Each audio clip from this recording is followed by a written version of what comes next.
Hello guys, this is your friend and we are back with a new fanfic.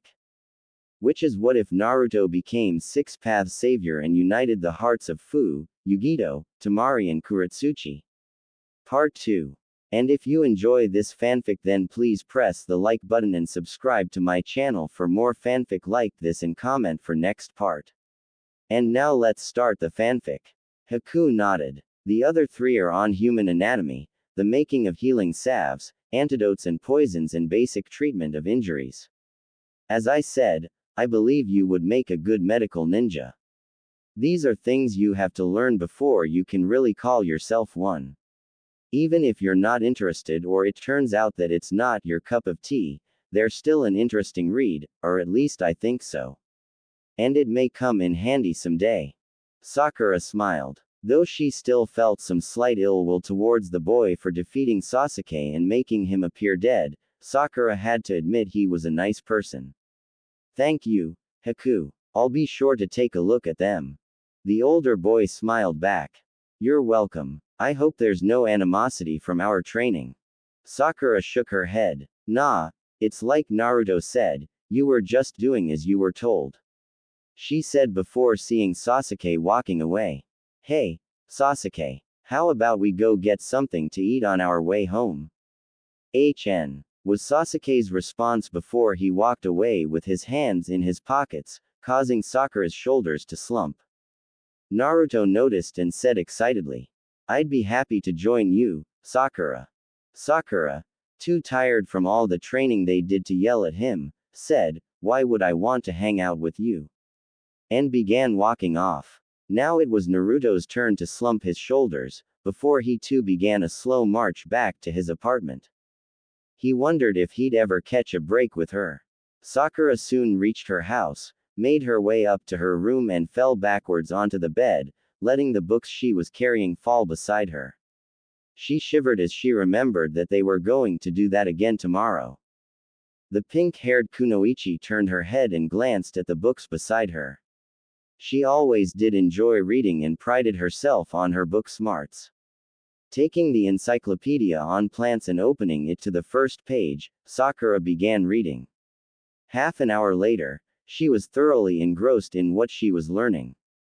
The genin returned to the training ground the next day and spent the first half of their day dodging Senbon on the water's surface. They continued until their break, when Naruto once again had to pull a completely exhausted Sakura out of the water. They had lunch together and now stood before their senseis. We're going to do something a little different today. Kakashi began, taking a few steps forward. You three are going to spar with each other, first Naruto and Sasuke, with the winner fighting Sakura. Normally, it would have been Naruto and Sakura first, but with the blonde's crush on the young Kunoichi, he may hold back or let himself lose. When we started, Zabuza took stock of all your abilities. Today, we want to focus on your taijutsu. Naruto raised a brow. What? He said, drawing out the word. But Kakashi-sensei, weren't we going to work on our chakra control some more? I think I almost got the hang of walking on water. Sasuke smirked. What's wrong? Afraid I'll put you in your place? Naruto glared at his teammate and snorted. Hardly. I'll be happy to kick your any day of the week. I just want to hurry and get to our elemental training so I can learn some cool new jutsu. Sasuke grunted in response. He had to agree with the Rinnegan bear there.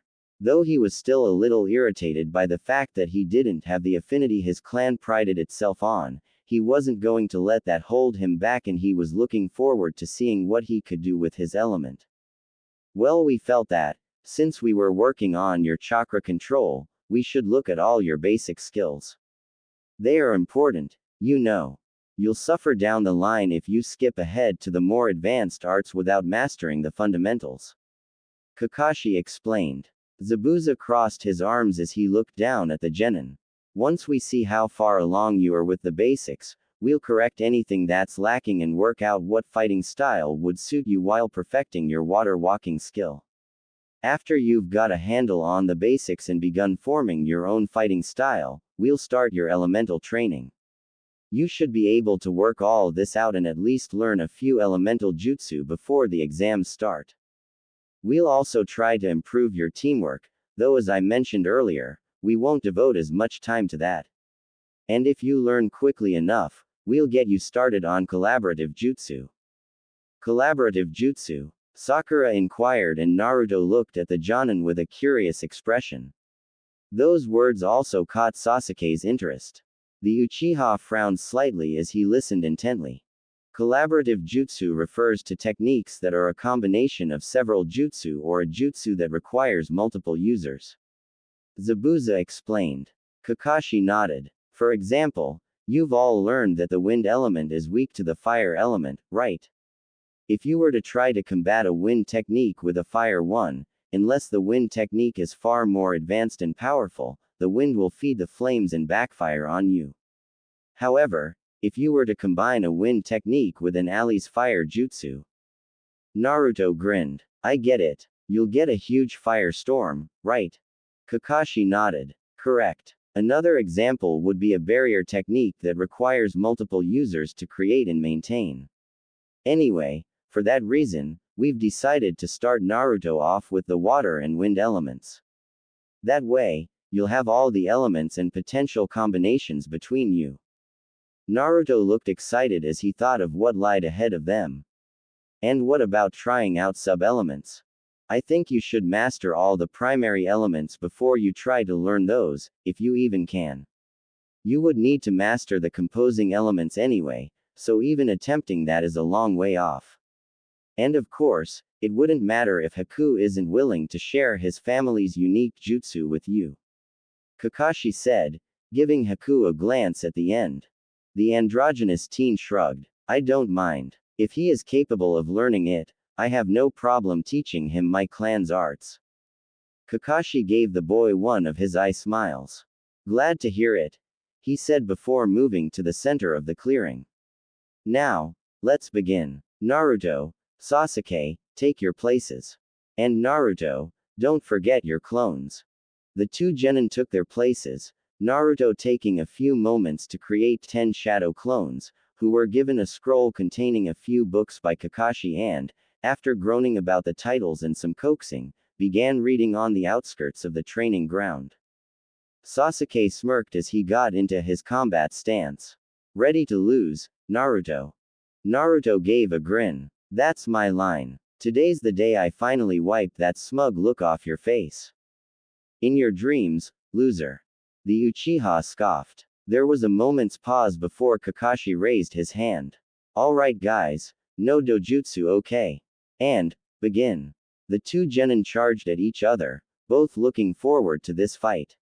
Naruto wanted to show his rival that he wasn't the same person he was in the academy, and Sasuke wanted, if subconsciously, to prove to himself that he was still above the blonde after the events at Wave. As Naruto neared his opponent, he threw a punch at the raven-haired boy.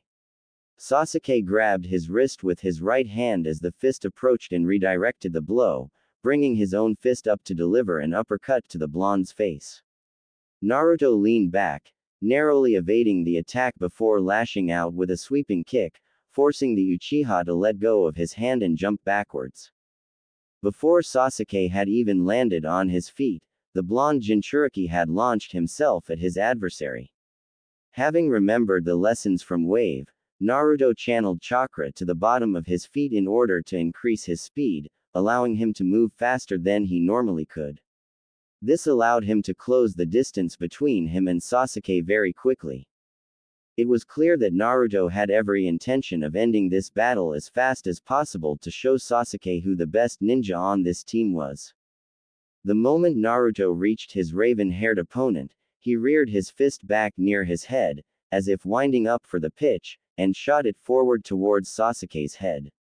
Even without the use of a dojutsu, it was clear that Naruto had pumped a lot of chakra into his attack. His entire fist was coated in writhing blue energy. The attack was one that would be quite devastating if it had actually hit. Sasuke had seen the punch coming quite a while before it was actually thrown. It was kind of not to with the way Naruto edged his fist all the way back, like he was expecting the extra distance to increase the power. What he forgot to think about was that, even if it did increase the power, launching an attack from that position added to the length that his fist needed to move, which in turn increased the amount of time it took for his fist to go from point A to point B, with point B obviously being Sasuke's face. Therefore it came as no surprise to those watching when Sasuke was able to dodge the attack. A deft and nimble sidestep followed with a slight use of his hand to nudge the blonde's attack aside caused it to miss entirely. At the same time, Sasuke quickly stepped into Naruto's guard, where he countered by landing a powerful blow on the blonde genin's stomach. This was soon followed up with a kick to the chest before Naruto could react, the results of which caused him to stumble back with a hand on his chest and a pained grimace on his face. Sasuke smirked as he watched Naruto lift his head and glare at him before jumping back into the fray. The two began to exchange blows, Sasuke deflecting Naruto's attacks and countering, while Naruto avoided most of the Uchiha's attacks. As the Jonin watched, Zabuza confirmed his assessment.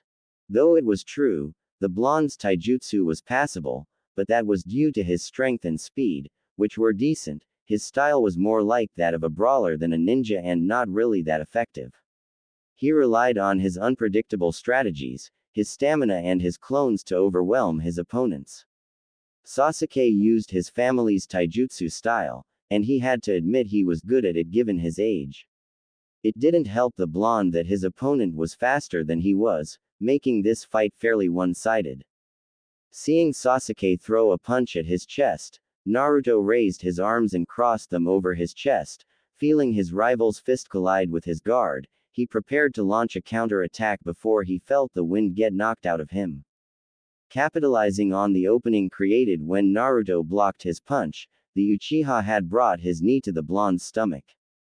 As Naruto bent forward involuntarily, he saw Sasuke's fist rising towards his chest.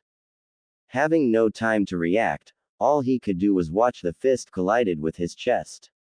The next thing he felt was a left hook to the face that sent him staggering back. He managed to stay on his feet, determined not to let his rival win again. He turned his head back just in time to see Sasuke running at him, intending to continue his assault. He brought his hand up just in time to block another blow from his adversary.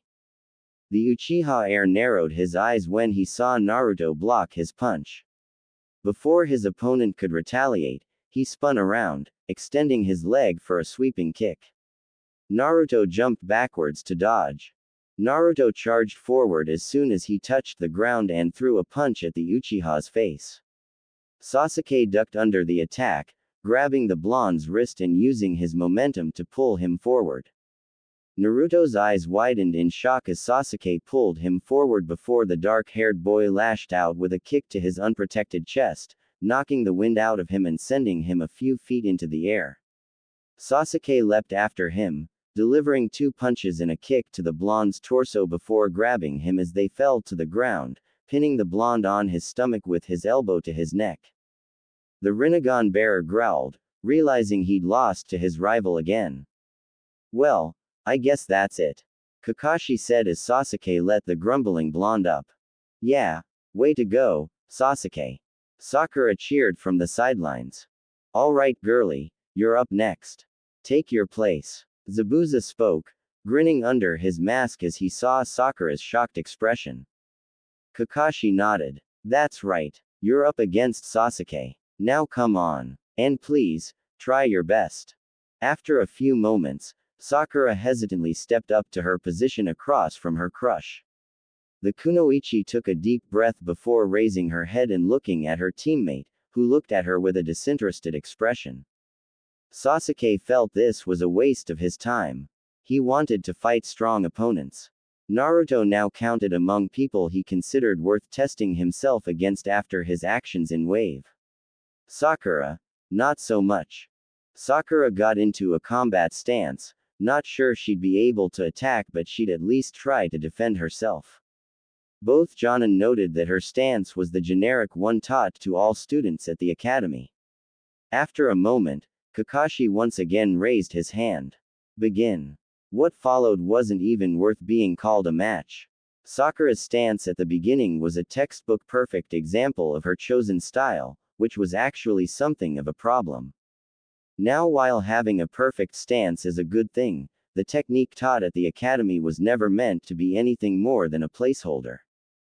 It was a fairly balanced style with few openings, so it was fairly effective to be sure, but as it was a cookie-cutter method, it didn't play to any individual ninja's strengths. Sure, one could take it and progress until one was a highly proficient taijutsu fighter, but it would be better and easier to find a style that suited you. It was meant to give the prospective genin a way to fight and defend themselves while they learned what their strengths were until they found a fighting style that took advantage of their natural talents, or to provide the building blocks for their own, unique style. Sakura had never tried to deviate from it in the slightest. On top of that, although it may have had something to do with her crush on Sasuke holding her back, her stance fell apart when she actually moved. Her moves showed that her form was as good as it was due to the drills done at the academy, as they revealed a total lack of fighting experience. While it was expected that she fall for a feint, she shouldn't fall for all of them, and she often overextended herself on defense, her reluctance over fighting her crush keeping her from ever displaying offense. And she was slow, comparable to the average academy students 2 years her junior in both speed and reflexes. Sasuke did, at least, go easy on her. His attacks weren't meant to hurt her, simply to open up her guard so he could take her down easily. Okay, we've seen enough. Kakashi began. Sakura, Naruto, I'm not going to lie, both of you need a lot of work. Sasuke, your form's good, but there's always room for improvement. Naruto looked slightly dejected at the evaluation, and Sakura took it even worse. Sasuke simply grunted an acknowledgement. Now, we'll get started on perfecting your taijutsu styles for the next few hours. Sakura, I think Haku would be best suited to aid you.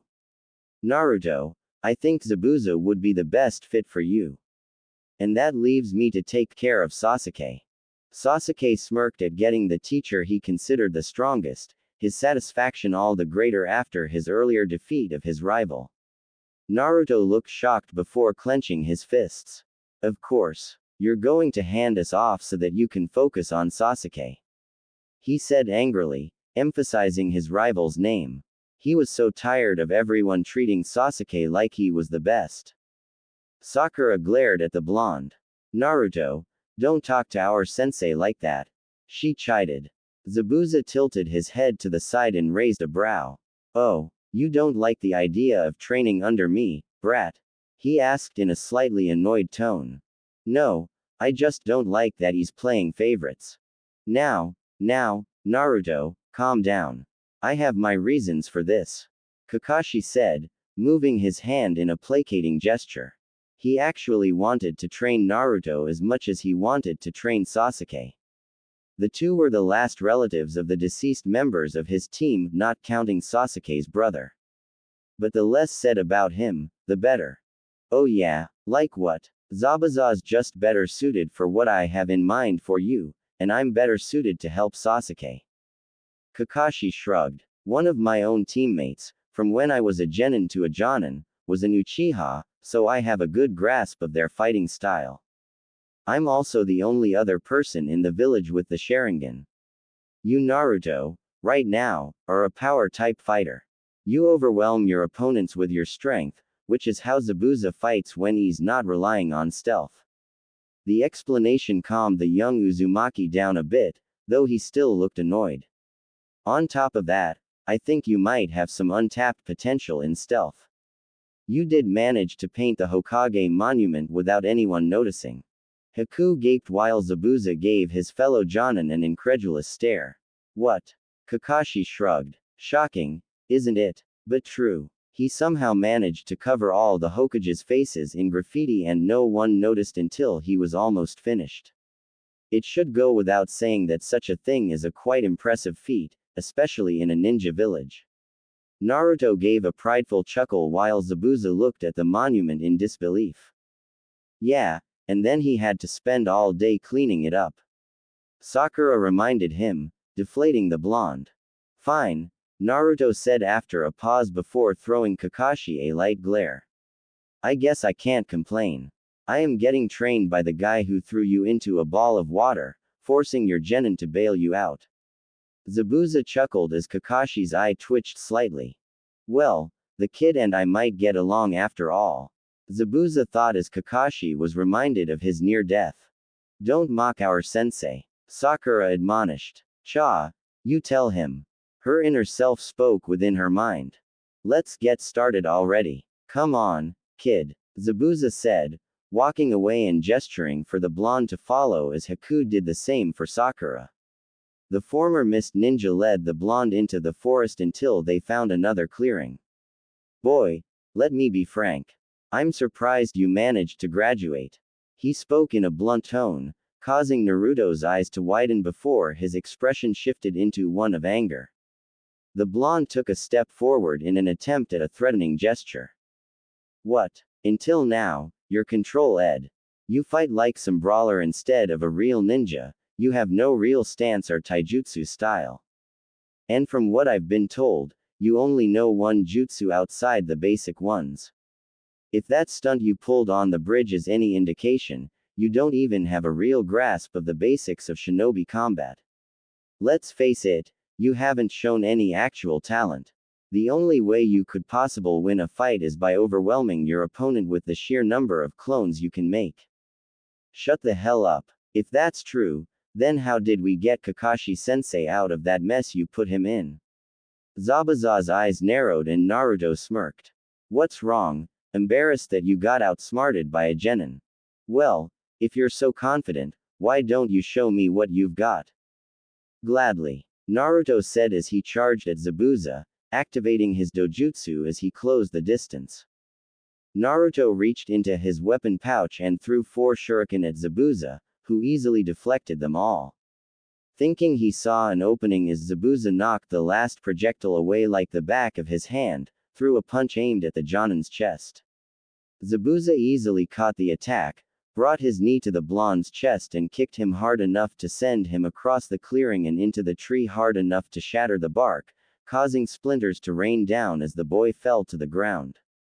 Naruto shifted into a crouch and deactivated his dojutsu, bringing his hands together to form a cross-shaped hand sign.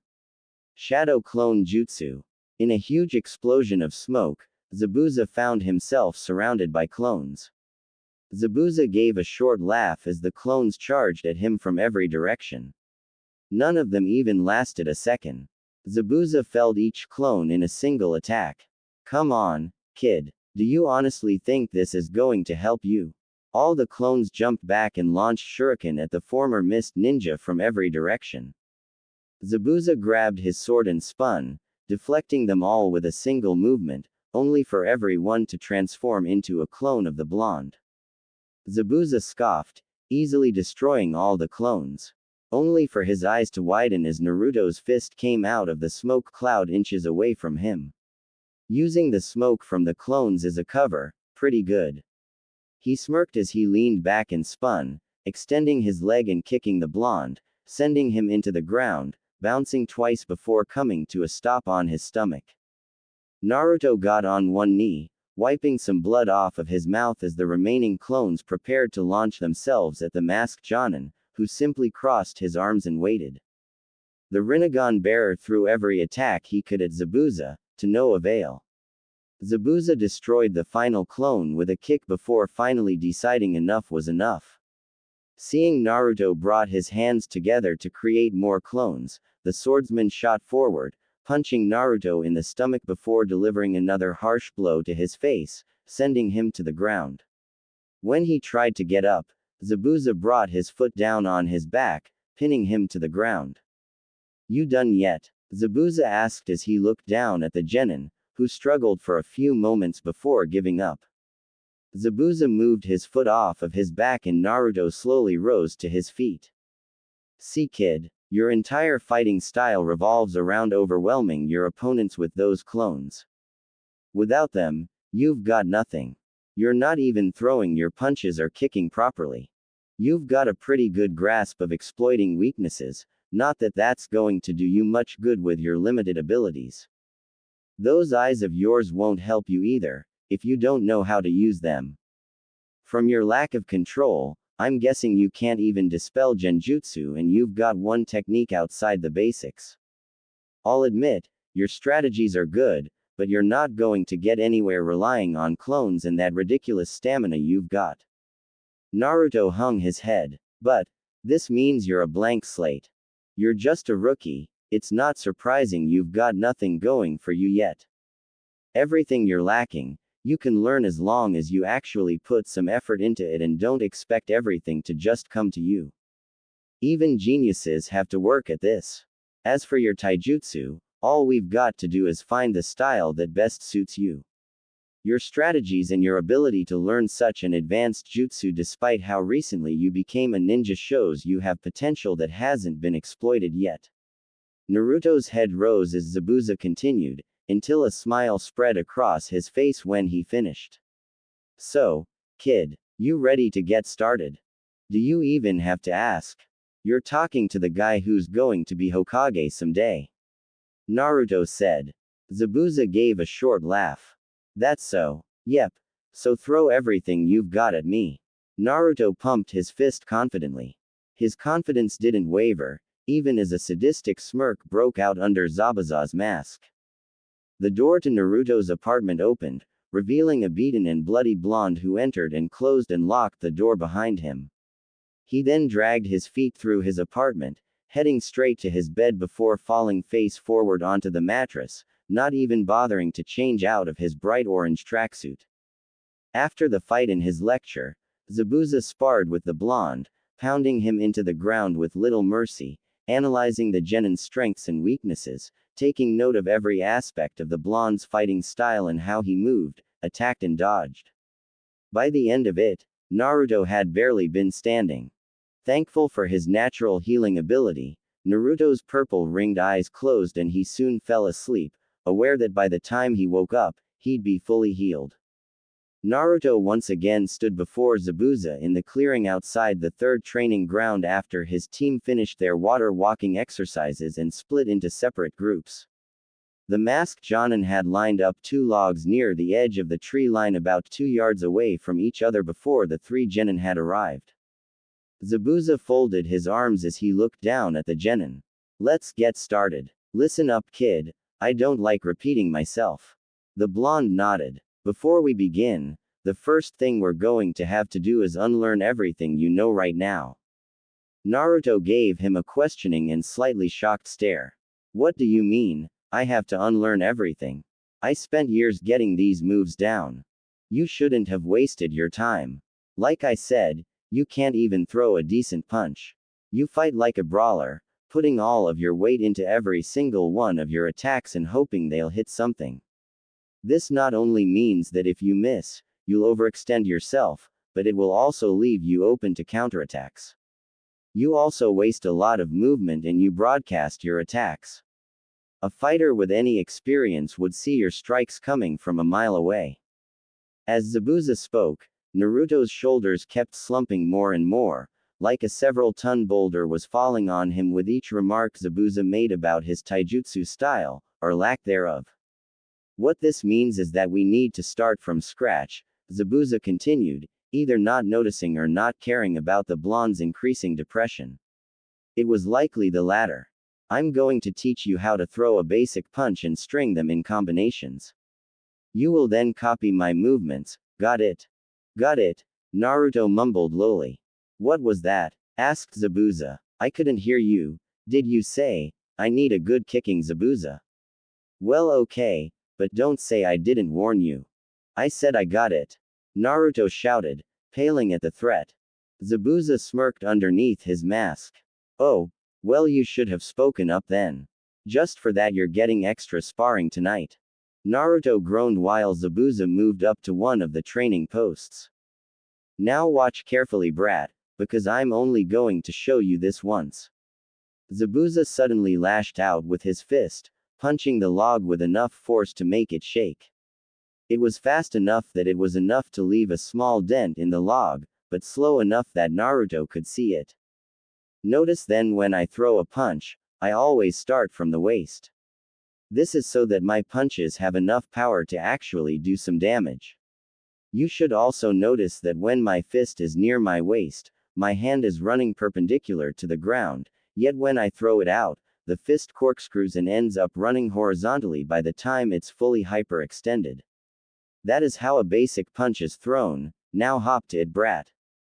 Naruto stepped up to the unoccupied log and imitated Zabuza's motion, though his punch wasn't strong enough to budge the hunk of wood. Good. Now repeat with your other hand. The demon of the mist watched as Naruto did as told before turning to him, waiting for his next order. Don't just stop, dumbass. Keep it up until I tell you otherwise. Naruto growled slightly at the insult. What was that? Rather than answer, the blonde began throwing punches at the log. Zabuza watched Naruto continue this for a few minutes before stopping him and showing him a 4-hit kata comprised of 2 punches identical to the previous ones with 2 kicks in between. The Jonin then stepped back and watched as his temporary student repeated these movements. Eventually, due to the monotony of the act and muscle memory, the boy put too much weight into one of his punches. Zabuza's eyes narrowed as he saw the blonde begin to fall back into his old way of fighting. Stop.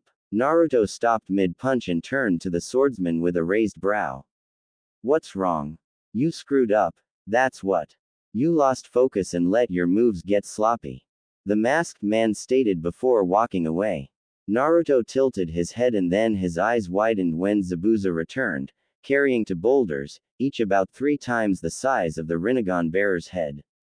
Zabuza walked up to the boy as though the stones were as light as feather before dropping them at the blonde's feet. Pick those up and give me 20 laps around the clearing. What? Naruto yelled. You heard me. Now get to it, Zabuza said before pulling out a kunai. Or do you need some added incentive? It works so well with your water walking. Naruto's eyes widened, a trace of fear spreading across his face. No, that's all right. Naruto spoke in a hurried tone as he shot forward so fast one would almost think he used a body flicker, quickly picked up the boulders, holding them over his shoulders, and began running around the clearing. I'll do exactly as you said. Zabuza crossed his arms and watched. After 10 minutes, Naruto finally finished his laps. He dropped the boulders in front of Zabuza and crouched over, placing his hands on his knees as he breathed heavily. The Jonin allowed him to rest for a minute before jerking his head towards the log. That's enough rest, back to work. Naruto glared at his sensei and grumbled as he stepped up to the log again and got back to practice. After a few minutes, Naruto's made another move wrong. Stop. You screwed up again. Start running. Naruto turned back to Zabuza, his mouth agape and his eyes wide, before picking up the boulders and making another set of laps around the clearing. Sakura stood before Haku in their own clearing. Like his master, he had decided to build Sakura's fighting style from the ground up. He had Sakura undergo a similar exercise to what Zabuza had Naruto do, although he was much more forgiving about it, simply correcting her when she made a mistake and allowing her brief breaks. Unlike Naruto, Sakura did know how to throw a decent punch. That's not to say she didn't have her own problems, beyond her physical abilities or lack thereof. Sakura stopped her kata and turned to her temporary teacher. Haku, she began, causing the dark-haired boy gave her a questioning look. Can I ask why you have me doing this? I mean, you told me my form was good and that the problem was my style. So why do you have me practicing these katas? Haku raised a brow before crossing his arms and closing his eyes as he began to explain. Well, though that's true, that's not your only problem. No offense, Sakura, but you're lacking in strength, speed and stamina. And though your form is good, as Zabuza said, you're not very skilled. There's also a large problem in your offensive strategy. You put all your strength into every attack, most likely in hopes of ending a battle quickly and pushing your enemy away. This doesn't mesh well with your lack of physical strength. You'll just tire yourself out without doing any real damage. He opened his eyes and looked at the pink-haired girl, who seemed a little dejected at what his assessment of her skills. But this can all be fixed in time. I taught you these katas to get you used to stringing attacks together. And I intend to teach you to attack the body's soft areas, such as the throat, nose, eyes, kidneys and the solar plexus. This will allow you to deal more damage and incapacitate your enemies quickly, to compensate for your current lack of stamina. There are also a few exercises I have in mind to help with your physical abilities. Sakura smiled slightly. I see. Thank you. A thought then occurred to her and she gained a worried look. Wait, what kind of exercises do you have in mind? You're not going to make me wear weights or something, are you? Haku's eyes showed disapproval and shook his head. No. While that would help you grow stronger and faster, the constant use of the muscles in your arms and legs in such a manner would cause them to become bulky, making you stronger at the cost of flexibility. I have other exercises in mind for you that will build your strength and speed more naturally. We'll get started on those later. Also, if I'm not mistaken, you've been dieting, haven't you? The pink-haired girl paled slightly and nodded. I'm going to have to ask you to stop and to start eating a normal diet. Sakura looked as if he had just asked her to do the impossible. But, if I do that, I'll lose my figure. She said, her tone fearful as she imagined herself becoming fat and becoming unattractive. Haku's eye twitched before he sighed. He was beginning to see why Zabuza was annoyed by the thought of training a fangirl, as he called her. Sakura, your body will need energy and nutrients for your muscles to develop. But I've spent all my life striving to maintain my figure. Which is probably part of the reason you have this problem now, Haku thought with another sigh. You needn't worry, your body will use most of the calories as it develops, so it won't harm your figure if you continue training. Seeing her still unconvinced expression, he pressed, besides, your body needs the energy to grow properly.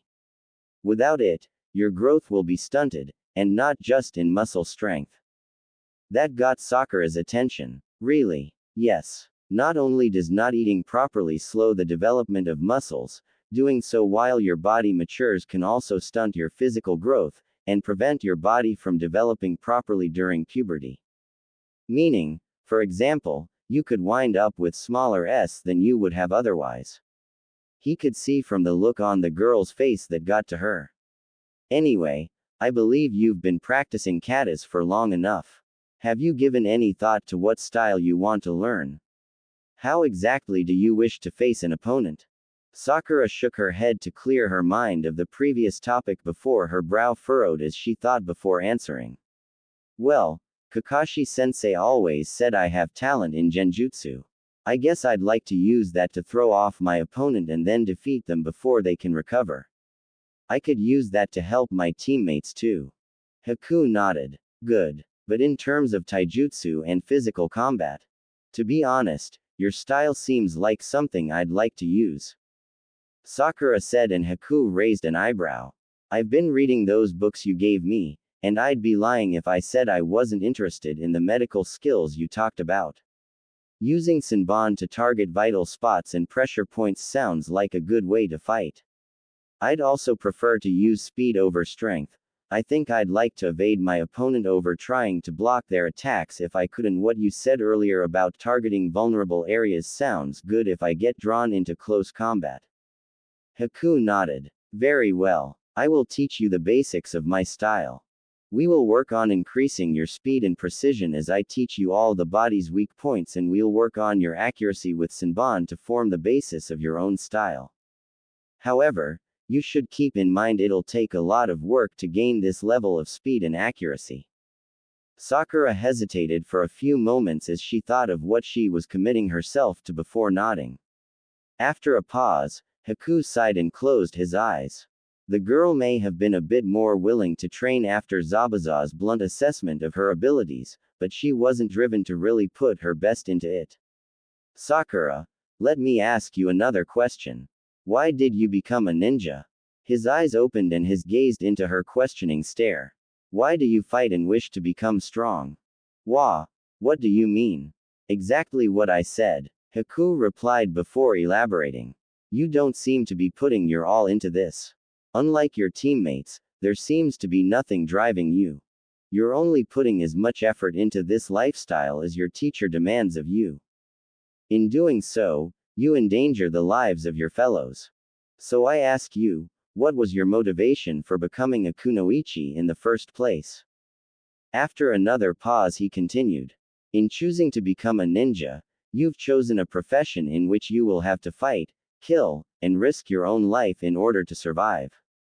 There are many other lines of work you could have chosen in which you would have been allowed to live peacefully. I myself do not like killing or inflicting harm. I became a ninja for two reasons. For the first, given my background and the bleak outlook of my life, I didn't have a choice. The second is loyalty and duty. When I had no future, no purpose, Zabuza was there. He saved me from a life on the streets and gave me a reason to live. For that reason, he is precious to me. To serve and protect him, I wish to become stronger. Sakura's eyes widened. Naruto wishes to become strong to fulfill his dreams and to protect his own precious people. Others who choose this life do so out of duty to their family, clan or village. Which they are more loyal to is up to the individual, but they all fight for the honor and well-being of what they've dedicated themselves to. Others fight because, like Naruto, there's something they wish to accomplish. Some fight for revenge. Though, hopefully, they don't allow themselves to be consumed by the hatred that drives them and may eventually find other things they care about. Their motivation is to gain the strength to strike down those who wronged them. Sakura's gaze fell to the ground as she considered Ice User's words. As she took in everything he was saying, a look of contemplation came over her face. Her brow furrowed when he spoke of revenge, remembering Sasuke's words when Kakashi asked about his dreams. I'm going to restore my clan. And destroy a certain someone. Others wish for power for selfish reasons. They care little, if at all, for the things others hold dear or even the lives of others and care only for their own advancement, always craving more power and recognition. Perhaps for selfish goals, perhaps simply for power's sake or out of a desire to be the strongest. Either way, they seek to grow strong for themselves. Haku's expression turned serious. What do you fight for, Sakura? I, Sakura muttered, still staring at the soil. For so long, she'd just been living life carefree. She'd thought only of positive things, like gaining Sasuke's affection. She knew the rules of shinobi conduct and what was expected of her as a kunoichi, but she hadn't really thought about it in so long. Similarly, she hadn't thought of the reason why she had chosen this life in so long. It was buried deep within her mind. Soon, the memory of her original motivation came to her. My father. She finally answered. My father was a shinobi. He died when I was very young, too young to even remember him. She looked up at the androgynous teen. I became a ninja because I wanted him to be proud of me. Haku nodded. So, you chose this life to follow in your father's footsteps. That is a good enough reason, but it doesn't seem to really motivate you. Maybe because, as you said, you have no memories of him. It is hard to fight on behalf of someone you never knew. Personally, I believe that one can only awaken their true strength when they have someone or something important that they wish to protect. He let his words sink in. Think of what I've said, and what you really wish to do or accomplish with what you learn. For now, let us begin, if you are ready. After a moment Sakura nodded. Follow my movements as best you can. The boy said before shifting into a combat stance, which she imitated. Okay, Sasuke. Kakashi began as he looked down at the last Uchiha in Konoha, who was sitting with his arm propped up on his knee, panting slightly. Unlike his teammates, there were no major flaws that needed to be corrected in the boy's taijutsu, and he was quite proficient in his clan's fighting style for his age. There was always room for improvement, however, and he was sure what he was doing here would not only help with one weakness the boy had at the moment, it might also help deflate his ego a bit. While he was somewhat better than when they started, the young Sharingan wielder's arrogance was still an issue. Now that we've finished our warm-up, it's time we got started. Sasuke glared at his sensei as he got back on his feet. Since when had his idea of a warm-up been beating him into the ground? And what was worse, he had forbidden him from using the Sharingan. And Sasuke, remember, no Sharingan. Sasuke growled in anger. What's the point of this, Kakashi? Oh, you mean the reason you're not allowed to use your Sharingan? He questioned nonchalantly. I'm impressed. To be honest, I'd expected you to complain much sooner. Sasuke answered with an anger-filled stare. Fine, I'll answer your question. Better yet, how about I show you? Sasuke, I'm going to hit you in the center of your torso. Try to stop me, without your Sharingan. Sasuke's eyes widened. He quickly fell into a combat stance as Kakashi shot forward. Knowing where he was going to attack, Sasuke raised his guard, attempting to shield his torso. But it was to no avail. Faster than his eye could follow, Kakashi had closed the distance between them, his fist already past his guard and on a collision course with its target. Pain coursed through his system as his sensei's fist smashed into his solar plexus, the impact sending him flying through the air. The onyx-eyed boy landed on his back where he grabbed his stomach and chest, coughing as he tried to breathe. He gave his teacher a one-eyed glare while he tried to catch his breath. After a few moments, he began to stand. Do you understand what I'm trying to accomplish? The copy ninja asked. Seeing Sasuke's fierce look, he sighed. I guess not. Okay, we're going to do this again. And this time, since I know you're just itching to do so, you may use your Sharingan. Now, try to stop me. Sasuke smirked. Within the blink of an eye, his coal-colored irises bled crimson, 2 tomo marks appeared in his right eye, while one appeared in his left as he activated his clan's dojutsu. With the power of his clan's Sharingan, blocking his sensei's attack would be easy. Or so he thought. He saw the attack coming a mile away. It was as if Kakashi's fist was moving in slow motion. He could see everything. He knew exactly where the attack would hit, when it would hit, and could even judge the timing it would take to properly deflect the attack. It was with a slow widening of his eyes that Sasuke realized he still couldn't block. He could only watch as his sensei's attack rapidly approached, his eyes seeing the movement a second before it occurred, but his body simply too slow to keep up. He saw the fist once more pass his guard, now too close to avoid or dodge. He got hit, hard. He hadn't even had the time to brace himself before his teacher's fist was buried in his gut once more, launching him into the air. It was there that it really sunk in, that horrible feeling of seeing something coming, but being completely unable to avoid or stop it. He landed on his back, holding his stomach and coughing as he tried to catch his breath. Kakashi looked down at the coughing boy. Maybe now you can understand. The silver-haired Jonin began, causing Sasuke to look up at him as he tried to breathe. Your Sharingan didn't help you at all, did it? The Sharingan certainly is an impressive tool, but it's just that a tool, no matter how powerful, doesn't make a ninja truly great. Even though you knew where I was going to hit you, even though your Sharingan allowed you to predict my movements, you weren't able to avoid my attack. Your body simply wasn't able to keep up. He paused as he allowed his words to sink in and waited for Sasuke to sit up before continuing. As you know, the Uchiha style relies on your ability to predict your opponent's moves and counter them, which is why you're not allowed to use your dojutsu. We're training to improve your speed and reaction time, and using your eyes would hamper that. After all, if you see my attack coming from a mile away, then you would prepare for it rather than simply react. Realization dawned in the Genin's eyes at that, now understanding the reason he wasn't allowed to use his clan's famed eyes. Now, answer me this, Sasuke. My attack just now, if you were able to respond quickly enough to deflect it without the Sharingan, what would you be able to do with it? A smirk spread across Sasuke's face and the Jonin nodded. I see you understand. Good. Of course, We'll need to train your Sharingan too, but that will come later. Now, get back on your feet. The silver-haired man waited for his student to stand and hoped he took his words about his bloodline to heart.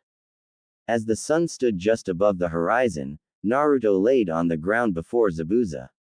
Zabuza looked up at the darkening sky for a moment before his gaze fell back to the blonde. Alright, I'd say that's enough for today. I'd say we made some good progress here. Zabuza said. That's good, Naruto said weakly. Good night. His head then fell, hitting the ground as he went limp. Wah! Hey! Zabuza stepped forward, eyeing the unconscious Genin. He nudged him with his foot twice, hoping for a response. When there was none, he sighed. He then kneeled down, picking the blonde up and swinging him over his shoulder. He then stood up and walked through the trees back to the main training ground. When he neared Kakashi, who was standing before an exhausted Sasuke, turned to him. Ah, Zabuza, I see you pushed Naruto a bit hard. Zabuza snorted. I see the stories I've heard about you left out that you have a talent for stating the obvious. Kakashi I smiled at the former mist ninja. They also tend to leave out my humble personality and glowing sense of humor. Yeah, I'm sure they just forgot to mention those. Zabuza replied in a deadpan voice. Now, you mind telling me where this brat lives? The next day, Naruto continued to repeat the set of moves that Zabuza had shown him. He could at last throw punches and kicks that met Zabuza's standard, though he still had no real style. Okay, brat, that's enough. Zabuza spoke up, surprising the Genin a bit. It's about time you decided what kind of fighting style you want to learn. The boy's eyes gained an excited gleam, which was quickly taken away by the masked Jonin's next words. And for that, I want you to head to the library. What? Naruto almost yelled. Why do I have to go to that place? Because brat, it's the best way for you to see what's out there. There are countless fighting styles in existence and I'm not a walking encyclopedia of combat styles. If you had more of a fighting style to begin with, we might have been able to work with it and develop a style for you, but that isn't the case. Do you even have any idea how you want to fight? Besides wanting to beat up the enemy with strong attacks. Naruto looked to the ground. Well, Zabuza crossed his arms. Exactly. Now get to it. Naruto took a step forward as if to challenge the man, desperate to avoid going to one of the places he considered the most boring on the planet. Ah, come on. He then pointed in the direction of the main section of the training ground where the two Sharingan wielders trained. Can't I just ask Kakashi? With his Sharingan, he's probably copied dozens of different styles. The former mist ninja raised a brow. That's a good point, he conceded. But I think this will prove the better option. Now go. And I won't teach you anything else until you come back with something. Naruto's eyes widened before he quickly agreed and bolted off as Zabuza watched. Once the blonde was out of sight and he was alone, the former missing nin made his way over to a nearby tree, pulled out a familiar orange book and leaned back against the trunk as he flipped open to the page he left off and began reading. He may not borderline worship the text like a certain silver-haired Jonin, but he did enjoy it. As he began catching up, he considered what he was going to do with the rest of the day. The blonde wouldn't be back until at least tomorrow if he knew what was good for him. This would serve as a major part of his fighting style for the rest of his life. After making a brief stop at his apartment to get his backpack, Naruto found the village's library easily enough, though it had taken a while to find someone willing to give him directions. He stepped in through the building's double doors and his arms fell limp at his sides as his eyes scanned the massive room, looking over all the bookcases and walls covered in books and scrolls. Ah man, how am I ever going to find anything in all this? He asked himself as his eyes continued to wander. With a sigh, he decided he might as well get started. The blonde walked to the nearest bookcase, skimming over the titles in search of taijutsu style. 10 minutes later, Naruto let out a slight growl, his fist trembling at his sides as he walked down an aisle. He had found nothing even close to what he was looking for, and he would have long since given up had it not been for Zabuza's threat. The Jinchuriki was about ready to pull his hair out as he reached the end of the rows and examined a wall of books, finding nothing on taijutsu. I can't believe this. How hard could it be to find one subject in this place? The blonde said, not noticing a nearby door opening silently. He turned and took 3 steps before suddenly crashing and falling backwards, landing on his rear and hearing someone else do the same. A noise of shock, feminine in origin, reached his ears, and he opened his eyes to see who he'd run into. Before him sat a girl who seemed to be a little older than he was. She was wearing a white lab coat with a red dress. Her eyes were hidden like his own, though instead of sunglasses she wore odd, swirl-tinted glasses. She had a forehead protector wrapped as a sash around her waist, showing the girl was a kunoichi. Littered on the floor were 3 scrolls in a box the girl had been carrying. Ow. Oh, sorry about that. Naruto started to get up. No need to apologize. It was my fault, I wasn't paying attention, he said, extending his hand for her. She took it and he pulled her up. I've been told that happens a lot. The girl chuckled slightly as she brushed her coat and dress off as Naruto gathered the things she dropped. Thanks. I'm Shiho, she said as he handed her the box and scrolls. The blonde gave her a wide smile. The name's Naruto Uzumaki. Good to meet you. The girl seemed slightly surprised but then nodded.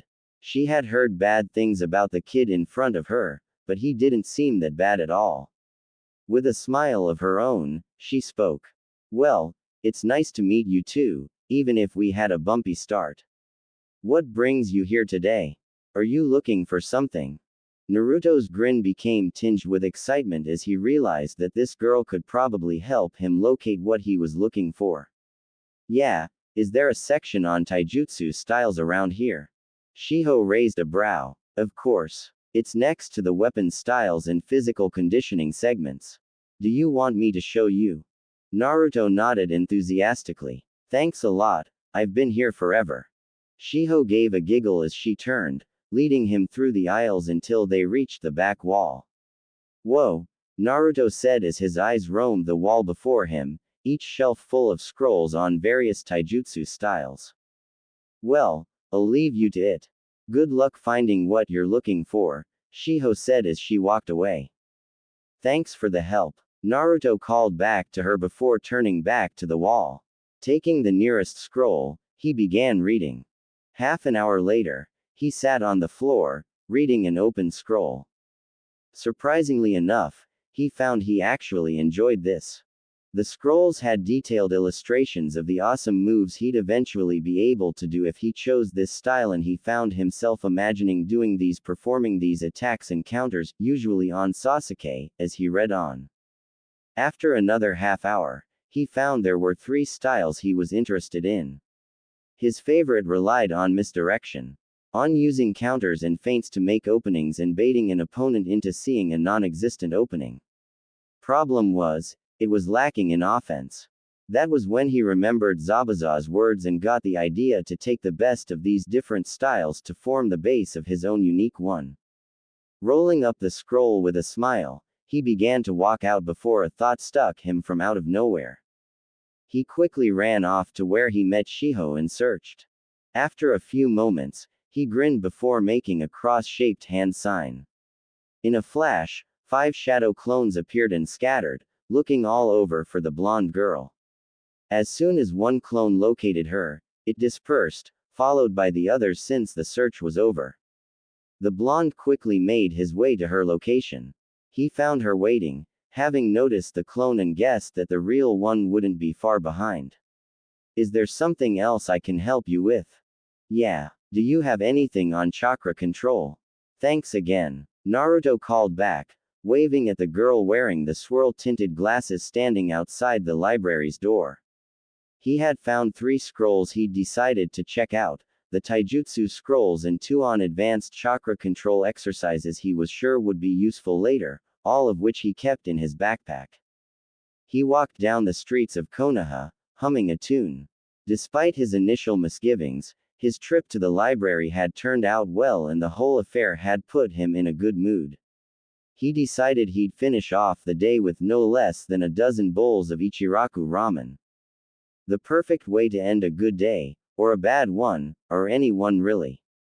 He stopped in his tracks when he saw Haku and Sakura walking towards him, laughing over something he hadn't heard. There was a brief flash of fear that the pair were on a date before he walked up to them. Sakura, Haku. The pink-haired girl and the androgynous teen turned to him. Naruto, what are you doing out here? Sakura asked.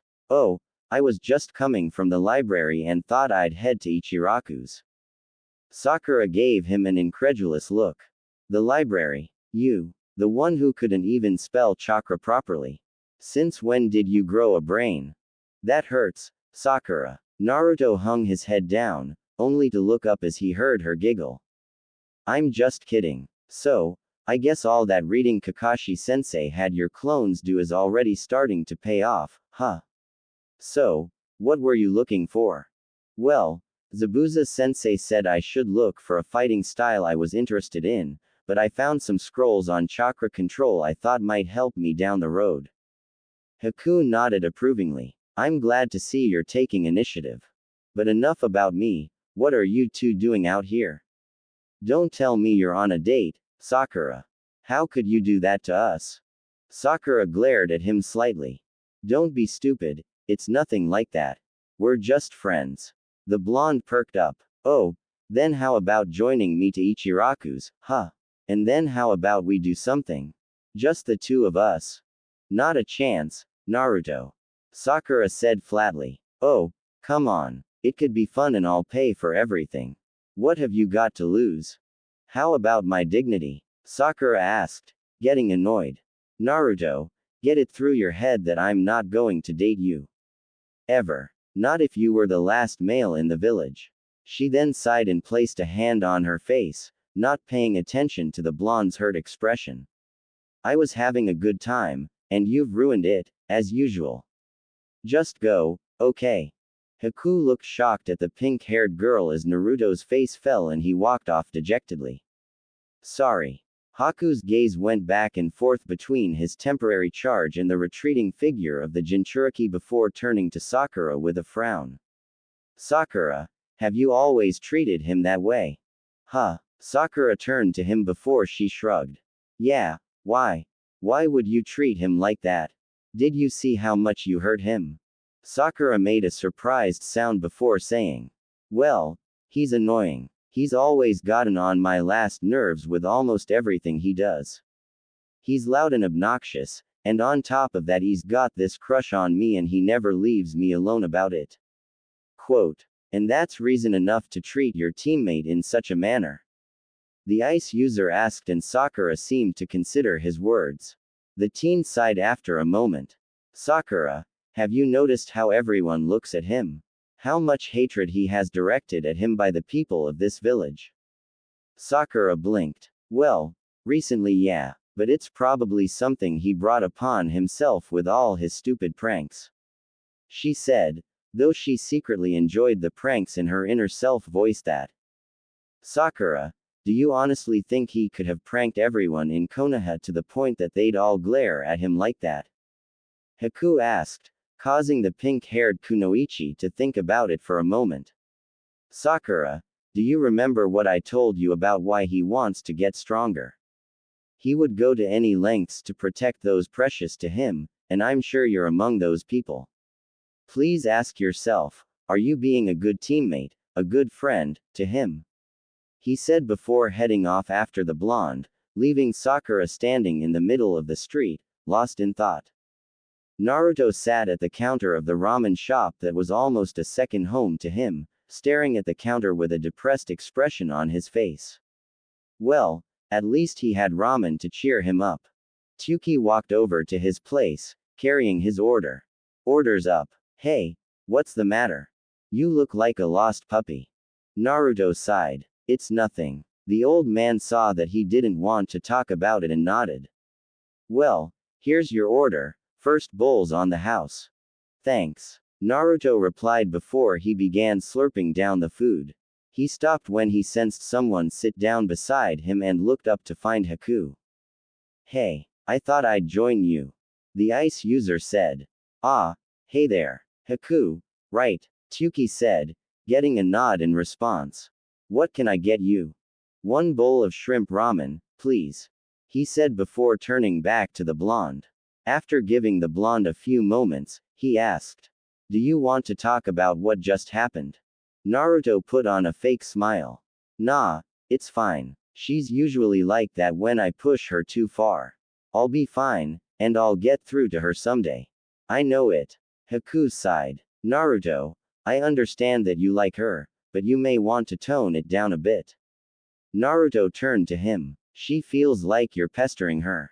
It's part of the reason she treats you so poorly. Naruto's gaze fell back to his food, stirring the noodles in his bowl as he thought about what the ice user was saying. Actually, it might help if you learn a bit about manners and tact in general. I could help you with that, if you want. Naruto raised a brow. Huh, why do I need to learn that? It's not going to help me be a better ninja. Perhaps not, but it may help you become a good leader. Seeing Naruto's questioning gaze, he elaborated. I've noticed that you don't treat most people with much esteem. While ignoring formalities and social standing is fine in some situations, such as with friends or people who don't care about such things, there are cases where showing the proper respect is necessary, and from what I've seen, you wouldn't bother with it even in those cases, and aspects of your behavior, mainly your manners and tendency to announce your presence and show off, are not only trying but in the latter cases unbecoming of a ninja. I don't know. It might make you less annoying to Sakura. And it could only help you in the future. You'll find some people are not amused by dismissing formality and etiquette. Your dream is to become Hokage, right? Naruto nodded. As Hokage, you'll have to meet with the daimyo of this country and foreign leaders, including other Kage. While some won't care, or possibly even find your lack of social graces refreshing, others will be offended. You could even potentially cause negotiations for an alliance to break down or start a war. Naruto blinked. Though he didn't really get it, he had seen how he could get on some people's nerves, though the feeling was generally mutual. The image of him, older and wearing the Hokage robes he desired so much, speaking to a foreign Kage, annoying him as he had Sakura and several others, and causing a breakdown of negotiations. He then thought of how the people of the village would claim he was a poor leader because of it, or the worse alternative, a war breaking out, simply because he offended the other leader. With a jerk and a shake of his head as if to rid the thoughts from his mind, he quickly turned to Haku. Could something like that really happen just because of the way I act? Seeing Haku nod, he cringed slightly. Well, if it helps me be a better Hokage, I guess I have no choice, though I'm not going to make any promises. Besides, I've got nothing to lose. Haku smiled. That's all I ask. And it's not like you'll have to act differently all the time. You just need to learn when the situation calls for it. And speaking of manners and tact, Ayame commented as she came up to them, placing her elbows on the counter, chin on the butt of her hands, as she leaned against it. Her eyes flickered over to Haku briefly, blushed, then looked back at Naruto. We should probably start with your eating habits. They're absolutely atrocious. Naruto blinked. Haku nodded in concurrence with the ramen waitress's words. I agree, I've seen you eat, especially ramen. Your eating habits are so bad that I've seen a few people get sick just watching you. He looked over at Ayame and smiled. Thank you for pointing that out, Ayame. Ayame blushed. No problem. But, now, I believe we should get started as soon as possible. Haku clapped his hands. Every day after your training with Zabuza, you will come here in Ayame and I will begin imparting manners and good eating habits to you. Right. Ayame nodded her head effusively. Naruto looked at the two with wide, pleading eyes. But do not worry, Naruto. This will not interfere with your training in any way. And it will definitely help you with women in the long run. Ayame tossed her favorite customer a wink. No girl likes a slob, after all. But Ayame is quite right. If you want to impress a woman, then you need to have good table manners. Naruto looked at the two of them in despair. Are either of you listening to me? As the moon shined down on the village and most of the civilians had gone to sleep, Naruto, Ayame and Haku stayed within the Ichiraku ramen shop, planning to start attempting to improve the blonde's habits. Upon hearing about their intentions from his daughter, Tuki had left her and the ice user to it. Ayame stood behind the counter, her hands on her hips as she looked down at the boy who was almost like a little brother to her, who was seated on an extra stool that had been placed against a wall. Alright, Naruto, let's get started. Lesson 1, she said, holding up one finger. Table manners. Naruto groaned, propping both his arms up on the table and letting his head fall into his hands. Do I really have to? I was getting along just fine before, he said, already having second thoughts as Ayame walked into the kitchen. Haku shook his head at the blonde. It was a very good thing his master wasn't the one trying to teach him, otherwise the Rinnegan bearer might find out why the sword-wielding Jonin's blade is called the Kubikiribocho, decapitating carving knife. Not that Zabuza would try to teach someone manners. Haven't we already discussed this? You said you would be willing to give it a try. Yeah, but I don't see how eating fits into that. I can see that pissing off a village leader could cause trouble, but this isn't going to help. Haku sighed. While that's true, this won't really help you as a leader, it would still be beneficial to learn this. As Ayame said, no woman likes a slob. If you did manage to convince Sakura to go on a date with you, your eating habits could drive her away. Naruto lifted his head out of his hands and turned his head to look at the ice user. What are you talking about? There's nothing wrong with the way I eat. I beg to differ. Haku replied with an expression of distaste. It's a little disturbing for some to see you shovel down bowls of ramen in seconds and move to the next without skipping a beat, and you have a tendency to talk with your mouth full when someone says or does anything that surprises you, which no one wants to see. That alone is proof enough. At least you somehow manage not to get the broth over your mouth, which is a little impressive with how quickly you up the noodles. He's right, you know, Ayame said as she walked back towards the pair holding a bowl of steaming ramen in her hands. The whiskered blonde's eyes tracked the bowl as it was set in front of him like a predator tracks its prey. One sniff and Naruto recognized it as miso ramen, one of his favorites next to chicken, beef, shrimp, tonkatsu, pork. Okay, so maybe Naruto didn't actually have a favorite when it came to the noodle dish.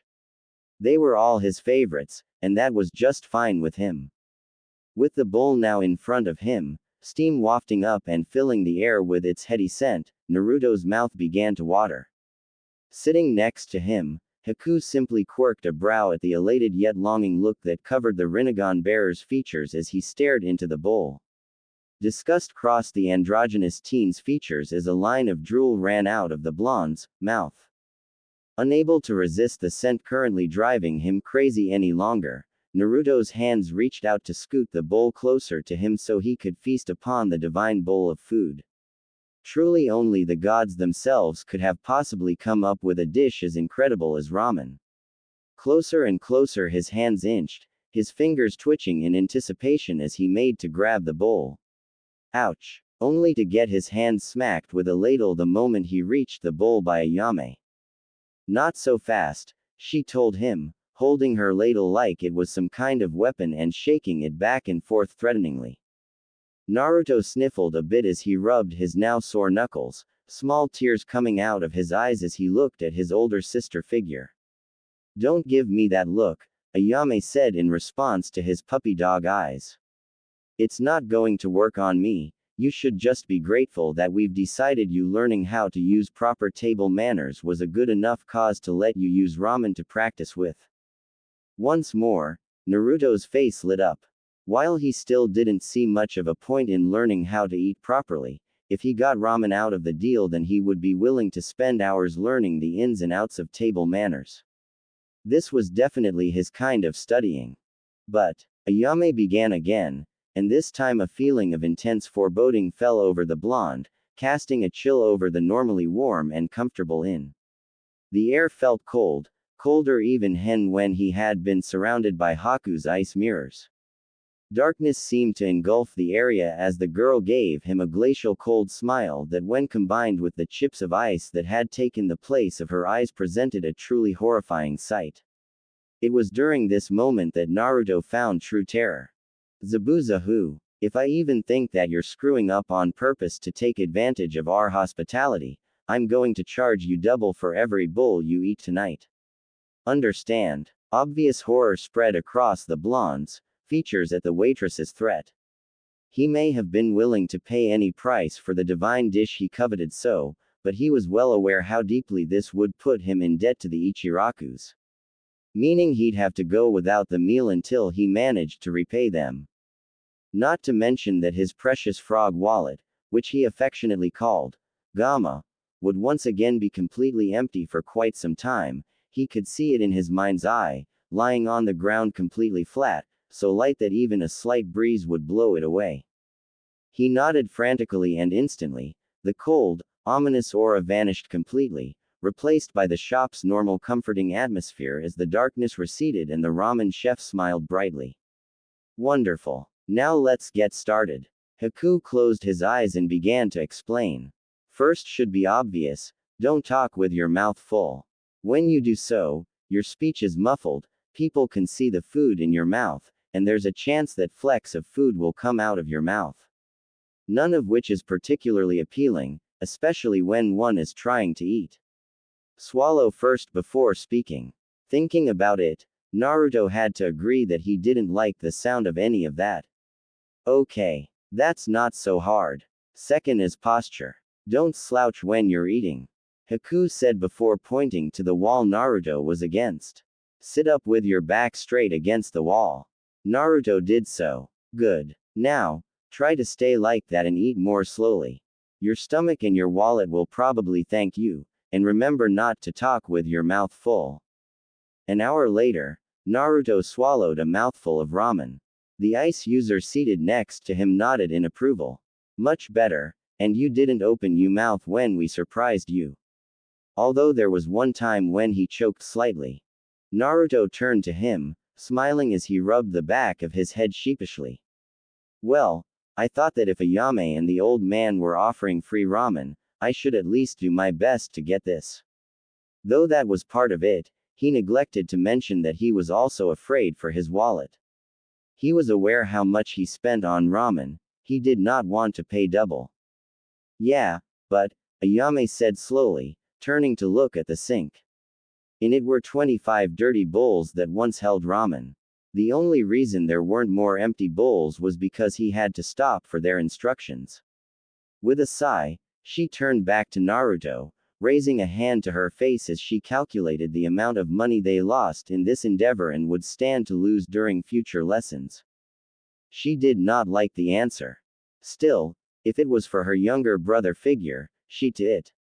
Besides, if Naruto still ate like that, they'd make the money back in due time. Sorry Naruto, but for now, lesson's over. That's all right. I made good progress, right? Naruto asked. Haku nodded before turning to the waitress sympathetically, aware of how much this was going to cost them. Are you sure you don't want us to pay? Not even for half of that. Ayame gave him a grateful look as she answered. It's all right. Trust me, Naruto will make up for it in the future. Naruto grinned and said energetically, you better believe it. I'll stop by sometime soon and eat until I can't stomach another mouthful. Knowing how much eating there affected his own wallet, he knew they'd lost a good amount of money tonight. He was kind of on the stingy side, but the old man and the waitress were like family and he refused to leave them in the red because they wanted to be nice to him. That had happened too much back when he was staying at the orphanage. Glad to hear it. Just what I expect from our number one customer. I see. Well, I think it's time we get going. We do have more training tomorrow. Haku smiled while closing his eyes and tilting his head slightly. Thank you for your hospitality. Ayame blushed. Don't mention it. I mean, he's like family to us. I can see that. He's lucky to have met people like you. Haku replied, causing her blush to deepen as she turned her head away as she raised a hand to her cheek and chuckled bashfully. Naruto blinked before giving to his older sister figure a look of curiosity. He'd never seen Ayame act that way before. After watching her for a few more minutes as she stared dreamily at the ice user, hands on her cheeks and a blush staining her face, he shrugged it off as some kind of girl thing. From what he had seen so far from Sakura, Hinata, and Ino, girls were just weird like that. With nothing left to do here, Naruto made his goodbyes to Haku and Ayame, and then left the stand for his apartment. He would need a good night's rest. After all, he thought with a shiver, he would be training with Zabuza tomorrow. Naruto stood back to back with one of his shadow clones, their Rinnegan eyes blazing beneath their sunglasses as they separated, leaping in different directions as a wave of Senbon came down upon them. As one of the Narutos scanned the trees surrounding the clearing, he spied a humanoid mass of chakra hiding behind the leaves before the person threw another group of Senbon at the other Naruto. The targeted blonde, seeing what his doppelganger was seeing, quickly jumped to the side just in the nick of time to avoid the needles. The two blondes continued to dodge and weave around the Senbon, using the legendary Dojutsu's ability to combine their fields of vision and watch both attackers as Zabuza watched from a nearby treetop and Kakashi leaned against another, reading his book and giggling perversely every once in a while, his sole visible eye wandering from its pages to the battle on occasion. Sasuke was off on his own, practicing his taijutsu katas. From what Kakashi saw, he didn't really need supervision for this, so he had decided to take this moment and observe his other students' training. After they'd finished their water walking exercises, the copy ninja had made a suggestion regarding their training. Knowing what Haku was teaching Sakura, he proposed that she use the blonde as target practice.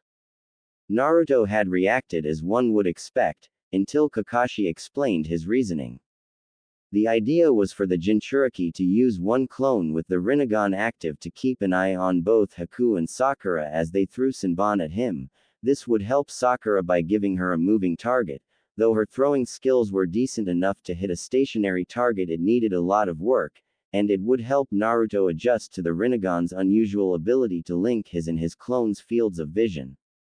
It was fortunate that he discovered the strange connection the Rinnegan made wasn't strong enough to force his clones to activate their Rinnegan when he did his, or else it would be impossible for him to do this and have other clones read at the same time.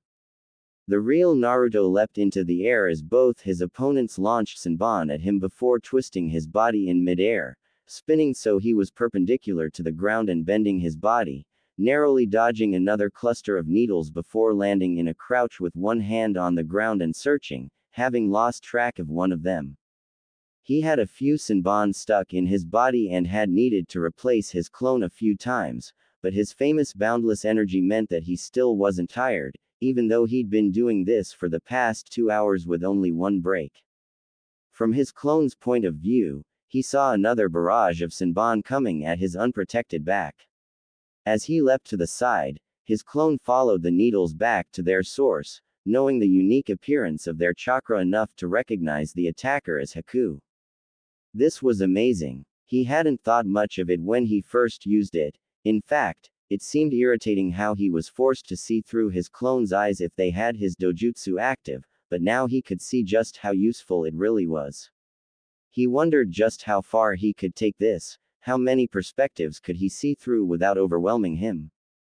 Still, for all their good points, 2 visual abilities and the ability to use all the elements, he was starting to find these eyes really irritating. He had spent days trying to figure out how his eyes worked, what other abilities they kept hidden, and come up with nothing for his efforts. He knew from his battle on the bridge, what he'd been told of it anyway, that his eyes had some special powers, and, he didn't know what, but something told him that those ringed eyes held incredible power, but he was getting nowhere. It was so frustrating. Okay, that's enough. Zabuza called out, getting their attention before leaping out of the tree. Naruto ran towards his position as he cut the chakra flow to his eyes and his clone dismissed itself, arriving just as he landed, as Sakura and Haku jumped out of the nearby trees and touched down beside the blonde while Kakashi casually walked over to join them. Pretty good. You seem to be adjusting to those eyes quickly, he said to Naruto, who grinned in response, before turning to Sakura. And those Senbons seem to be a good fit for you. I can definitely see you doing some damage if you poison them. Sakura smiled, this being the first time he complimented her since finding out she was a natural at chakra control. I have to admit Kakashi had a good idea here, though I don't want you to become reliant on those eyes. Naruto's expression showed excitement as he asked, does that mean you're going to teach me that silent killing trick? Upon hearing the blonde's words about the technique he practically owned due to how good he was at it, Zabuza's right eye began to gain a violent twitch. It's not a trick, you damn brat, he shouted, air blowing from his lungs in such force that Naruto's hair was buffeted as if caught in a stiff breeze. It's an incredibly useful technique in which one must learn to remain completely silent at all times in order to sneak up on and assassinate their opponent before they even realize you're there. It takes a lot of time, sweat, and blood to become even semi-proficient with it. Realizing that he was beginning to get a bit angry, and that he had begun releasing killing intent due to how the two genin were shaking, Zabuza calmed down and coughed into his hand. Anyways, silent killing wouldn't suit your style, he continued, speaking as if his outburst had never happened. From what I saw of your battle, both with me and with Haku on the bridge, you're an assault type. You prefer getting in close and fighting your enemies head-on, am I right? You may have the capacity to learn my jutsu, though it will take you years to do so, but it would be pointless since you'd never use it. Naruto crossed his arms and turned his head away in a childish gesture. I would so use it. Zabuza tilted his head to the side. Oh yeah, when? Naruto opened his mouth. Besides the first strike. The blonde crossed his arms, his face scrunching up as he thought about it. Were it not for his glasses, his expression would make him resemble a fox. He hummed as he carefully considered the answer, knowing lying would earn him a harsher training session and failing to give a satisfactory answer meant Zabuza wouldn't teach him the technique. Well, if I'm fighting someone I can't beat the way I usually fight, I guess. Zabuza glared slightly. So you'd only use it as a last resort? Naruto met his glare with his own defiant one. Yeah, but I'd still use it. Bah, why should I bother to teach it to you if you're only going to use it when all else fails? You just want to learn it because you want to learn anything you think is awe-inspiring. Seeing Naruto was obviously about to continue the argument, Kakashi fixed his gaze on his student and spoke up. Naruto, Zabuza's right. He gave the Sharingan wielder a shocked look. Silent killing is not meant to be used that way. Even if it was, as Zabuza said, it takes many years to get it right. Do you really want to spend that much time on a technique you'll almost never use when it could be better spent learning jutsu or something you'll actually make use of? The Rinnegan bearer calmed down, seeing his sensei's point. Looking slightly disappointed, he turned to the other Jonin. Well, are you at least going to teach me some stealth tricks? Zabuza scoffed. Do you need to ask? Stealth is an integral part of being a ninja. And stop calling them tricks. He then turned to Kakashi, who stood off to the side reading his book. Hey, is it alright to leave your student unsupervised? The copy ninja shrugged without looking up from his book. He usually spends most of his free time training anyway. He's practicing katas and he's pretty much got them down, he doesn't need me looming over him at the moment. He said, casually flipping a page. In a while, I'll spar with him for a while using the taijutsu style of an acquaintance of mine. Help him adjust to facing different combat styles. Actually, the man was one of his best remaining friends, but he'd never admit that to anyone. Zabuza nodded before turning to Haku. That reminds me, what do you plan to do with the girl for the rest of the day? Well, I had intended to get started on her physical conditioning today. Sakura took on a slightly apprehensive look at that. And afterwards, I'll let her cool down by showing her some herbs I found growing just outside the village. I thought I might test her knowledge of plants and their uses. Based on what she told me, she's a quick study. Oh, you mean like that time we met in the forest? Naruto asked. Exactly. Huh, what are you two talking about? Sakura raised a brow. Kakashi, also curious, raised his eyes out of his book. That's right. We never told you, did we? Haku and I first met when he was looking for herbs to help Zabuza-sensei. I'd passed out from training and he woke me up. Naruto explained with a grin before turning to Haku. I didn't know before then that plants could be used for medicine. I wonder if any of the plants I keep have any healing properties. Sakura blinked and stared at Naruto. Since when do you know the definition of the word, properties, or how to use it correctly? Well, my clones have read pretty far into the dictionary Kakashi-sensei gave me, though I'll have to have them go over it a few more times before I really remember. Hey. I was never that dumb. The pink-haired girl smirked. Katra. The Jinchuriki blushed and turned his face away from them with a slight pout, seeing that he'd lost that argument. Wait. You grow plants? Huh. I didn't know you had a hobby like that. There's a lot you don't know about me, Sakura. Naruto said with a slight smirk, although it didn't reach his eyes, revealing it to be fake. His last statement reminded him that neither of his teammates knew of his Jinchuriki status, and he wasn't looking forward to them inevitably finding out. Since the day they officially became a team, he had thought about the day his biggest secret was revealed to them, and how they'd react. The thought of them looking at him the same way the villagers did, he resisted the urge to cringe and decided to change the subject. Have you seen the local flower shop? He asked Haku. Haku shook his head and Sakura spoke up. Oh yeah, Yamanaka Flowers. It's run by Ino Pig's family. My mom has bought some carnations there. Haku gave her an inquisitive look. Ino Pig, a girl who graduated with us at the academy. She's kind of her rival. They've got the same stupid thing for Sasuke. Naruto clarified quietly, but unfortunately not quietly enough. What was that? Sakura growled, taking a step toward him threateningly. Haku subtly shook his head while giving Naruto a look warning him not to continue, which the genin missed. The blonde shrugged. I mean, I don't see why you guys like him so much. Sure. He was the top of our class and he comes from some great and powerful clan. He said with sarcastic undertones at the end. Haku sighed and face palmed. But he's such a jerk. The guy looks down on everyone and he just broods to himself all the time. If you ask me, he seems kind of emo. And you guys and the rest of his fan club keep chasing him around all the time and he never even gives you the time of day. It seems pretty dumb that you keep chasing him when it's clear he wants nothing to do with you guys. He said, not realizing that he was basically the pot calling the kettle black. Sakura's anger gradually grew as the blonde continued listing things wrong with the object of her affections, her head falling forward, hiding her eyes behind shadows as she raised a trembling fist. Naruto continued, completely unaware of Sakura's flaring temper until he mentioned how foolish continuing to pursue Sasuke was, at which point she lunged at the blonde. Naruto.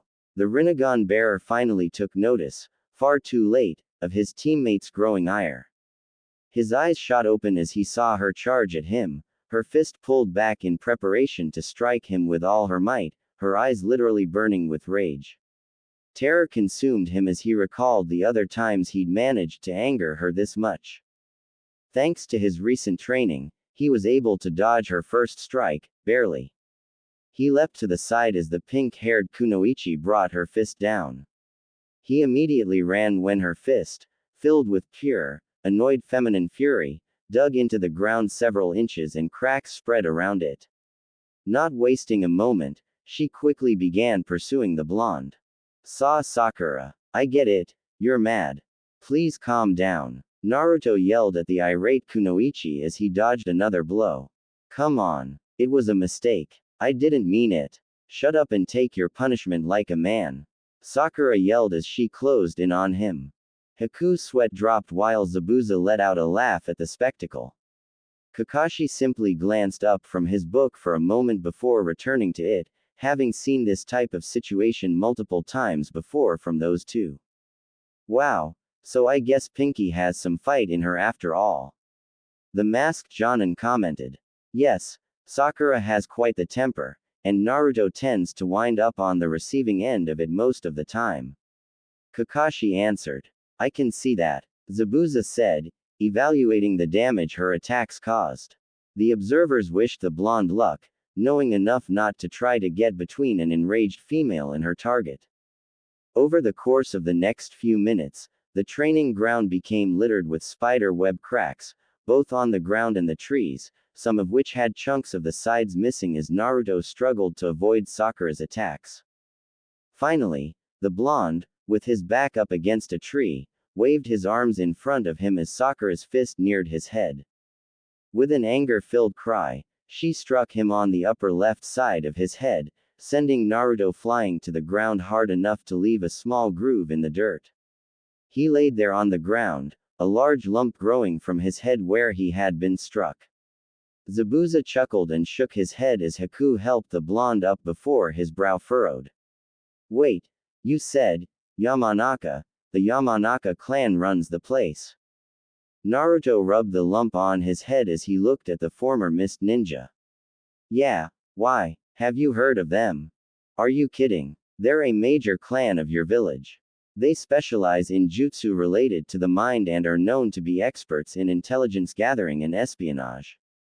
This was obviously news to the genin. Naruto, eyes wide, asked, how do you know that? Zabuza crossed his arms. I'm not a former Anbu for nothing, kid. Back when I was still a ninja of Kiri, I made a point of gathering what scarce information I could on the major clans in rival nations. Haku gained a thoughtful look. If the shop is run by a clan of ninja, hey, Kakashi, the Sharingan wielder had asked earlier that Haku not use formalities and call him by name. Said Jonin turned his gaze on the ice user, who took that as a cue to continue. Do you know if this flower shop sells poisonous plants or medicinal herbs? Kakashi's gaze turned skyward as he brought his hand to his chin and thought. I don't typically use either and I only have a passing knowledge on that subject, so I can't tell you how extensive their stores are, but I believe so, yes. Haku nodded and turned to the blonde genin. Naruto, think you could show it to me? I don't think we passed it during the tour you three gave us. Naruto grinned. No problem. I was planning on going there soon anyway. Haku nodded. Thanks, I look forward to it. Even if they don't sell what I'm looking for, it could be a nice hobby. He said before turning. Well, we should get going. I think we've had enough time to catch our breaths after such a light exercise. Come along, Sakura. Hey, before you go, what are the first steps of water and wind manipulation? Naruto called out. Haku looked at him out of the corner of his eye as he and Zabuza raised a non-existent in the masked ninja's case eyebrow and Kakashi glanced at him. Huh, why do you ask? Didn't you agree it was best that you work on the basics before we moved on? The demon of the mist asked. Naruto rubbed the back of his head. Yeah, but I figured that if it was something I can do on my own, you know, at home if I'm up to it after Zabuza-sensei's training or after a mission. I've been doing some chakra control exercises at home and I thought, since I have two elements to learn, it might be a good idea to get a head start while we're still working on my taijutsu. Zabuza nodded, giving the blonde a look of approval. Huh, good idea, brat. Are you actually starting to think ahead? He had drilled the blonde in the importance of thinking things through during their sparring matches, intent on making certain he never did anything as foolish as he had on the bridge when he walked into Haku's dome of ice mirrors after announcing his own presence, ruining the element of surprise. The blonde simply chuckled with a grin in response. Well, the water manipulation exercise isn't something you can do indoors, it requires a large body of water, but the wind chakra exercise is much more convenient. Naruto's eyes lit up with excitement. Really? What is it? He asked, not noticing Haku walk over and pick up a fallen leaf as Sakura watched the raven-haired teen with a look of curiosity. The boy's expression became one of bewilderment as Haku handed him the leaf. Huh. You need to cut the leaf in half with your chakra. Once you can split the leaf in two without concentrating on it, you'll have mastered this step of your training. Haku explained. The Jinchuriki raised an eyebrow. Is that all? That sounds easy. Haku shook his head, amusement clear on his features. He was going to enjoy their reactions to what he was about to tell them, and he knew his master would too. Trust me, it's much more difficult than it sounds. It takes the average ninja years to complete the exercise. Both of the genin stared at him in shock, their mouths agape as their minds reeled with the new knowledge. Years? How are we supposed to pull this off in time for the exams if it usually takes years? Sakura asked. You aren't. Zabuza replied with a shrug, enjoying their surprised looks. After a moment, he decided to answer the question that was obviously on their minds. You don't need to master the exercise or have the affinity to learn a jutsu of an element. The pink-haired genin looked at him curiously. Then what's the advantage of having an affinity? This time, Kakashi answered. While it is possible to learn jutsu without first mastering an element or having an affinity, without either, the jutsu will be extremely difficult and time-consuming to learn.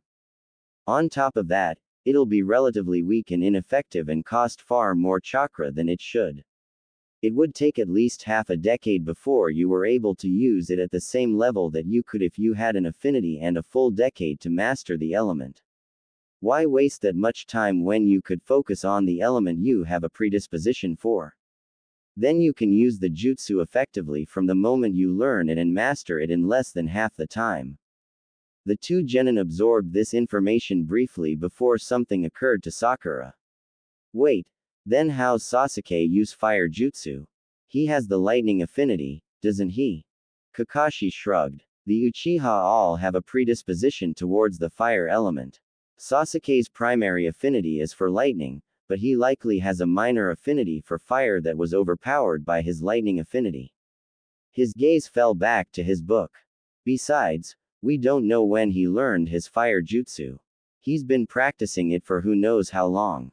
Naruto looked confused, tilting his head to the side as he tried to understand what he was being told.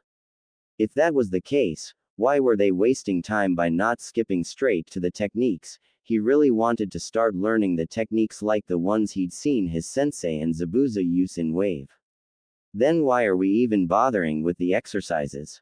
Why can't we just learn jutsu?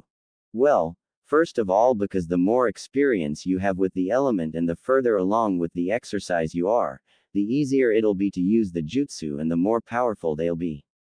Kakashi explained as he casually flipped a page of his book. That aside, once you master the element, you'll be able to create your own, unique jutsu. Naruto's expression lit up at hearing that he could make his own, original techniques after mastering his element. Beyond his wide jutsu, he hadn't really considered making his own, original techniques, but now that his sensei mentioned it, he couldn't believe he'd never thought about it before. It was a totally awesome idea. And with the Rinnegan, the possibilities were endless. Kakashi had used his Sharingan to copy 1,000 techniques, but with his dojutsu, he would top that by creating 1,000 techniques. And he'd use them all to finally put Sasuke in his place. Then Sakura would stop fawning over the jerk and the old man Hokage would see his power. He could see it now, the day where the old man said, "Naruto, I never dreamed you would become so strong. You are truly the only one worthy of being my successor." And then he'd finally receive the respect and recognition he always dreamed of. The other individuals standing in the clearing sweat dropped as Naruto stood there with his hands clasped together, wearing a wide grin and chuckling as he daydreamed. Zabuza leaned over to Kakashi. Hey, does he do that often? Kakashi glanced indifferently at his chuckling student before shrugging and returning to his book.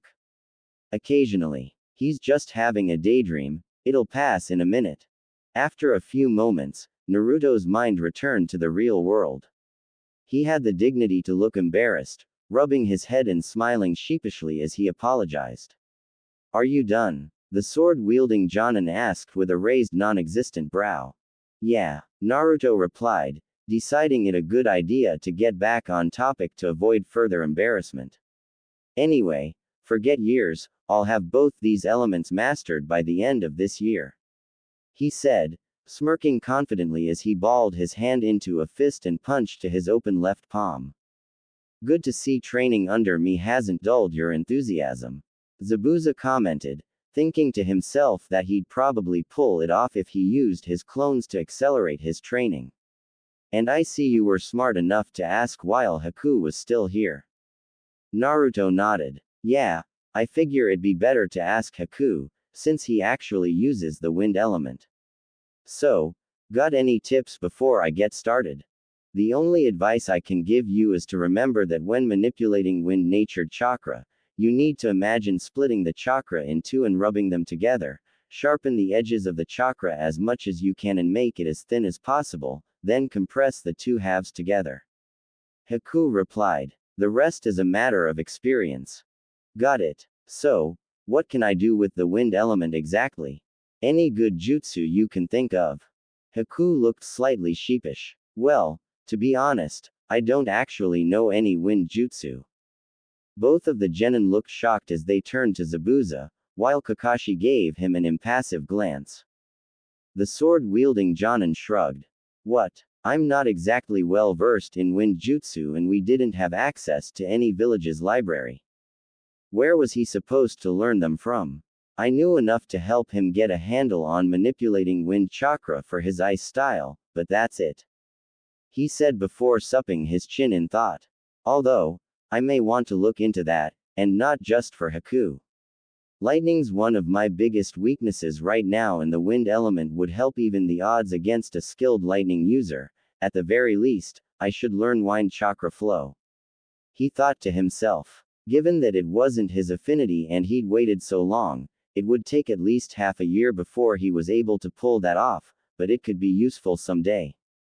Naruto turned to his sensei. Certainly the man who had copied 1000 jutsu knew some good wind jutsu. Kakashi-sensei, the Rinnegan bearer trailed off. Already knowing what his student wanted to ask, Sharingan wielder shook his head. Sorry, I'm afraid I don't really know that many wind jutsu either. The wind element is quite rare outside of the land of wind, and a lot of the wind techniques I've seen don't require hand signs, so I couldn't copy them. The copy ninja's gaze rose to the sky. My skills with the wind element are pretty negligible, but I did learn one good jutsu over the years. Naruto's shoulders slumped. Just one. Kakashi nodded. Afraid so, but I know a guy who's quite skilled within the wind element who might be able to help you. And you could always head to the library and pick out some jutsu scrolls, right? Yeah, Naruto replied with another sigh. Well, what can you tell me? Can you give me some examples of what kind of techniques are out there? Wind is a very versatile element. Depending on how you use it, it can either create powerful blunt force attacks or precision attacks that deal cutting and slashing damage. There are also various ways you can manipulate air currents. Kakashi explained. Could I create tornadoes? Or maybe make walls of wind to block attacks? Naruto asked, his enthusiasm returning. Depends. If you mean full-sized tornadoes, those would be S-class, or in some cases, forbidden jutsu. Zabuza replied. As the four continued talking about elements, Sakura sighed. Hearing all this reminded her of what Haku had said to her on the second day of their taijutsu training. That she was the only one on the team who did the bare minimum of what her teachers demanded of her, aside from bookwork. The young Kunoichi thought back to the rest of their conversation. She still hadn't found it, a reason to fight that exists in the present. Though she had to wonder, how would her father feel about how she turned out? Would he be proud of her? Or would he worry or even be disappointed because of her lack of effort? She looked up as she heard Zabuza end the conversation. Okay, we're burning daylight, here. Haku, get back to training the girl. He said before his gaze fell to Naruto. And I've got something special in mind for you today, brat. Come on. With that, he began to lead her away as Kakashi vanished in a poof of smoke after wishing his students luck. After saying goodbye to his sensei and Sakura, the blonde took off after the demon of the mist. So, what is it you have in mind, Zabuza-sensei? The demon of the mist looked at him out of the corner of his eye. First of all, stop calling me sensei. I'm only helping you brats until the exams begin. Anyway, I've been thinking about your shadow clone jutsu. Kakashi has a point about the strain it causes, but it's a waste not to take advantage of your ability to produce clones in mass numbers. Kakashi agreed it'd be best provided we keep them in small numbers, for now. Naruto stopped walking as his eyes lit up.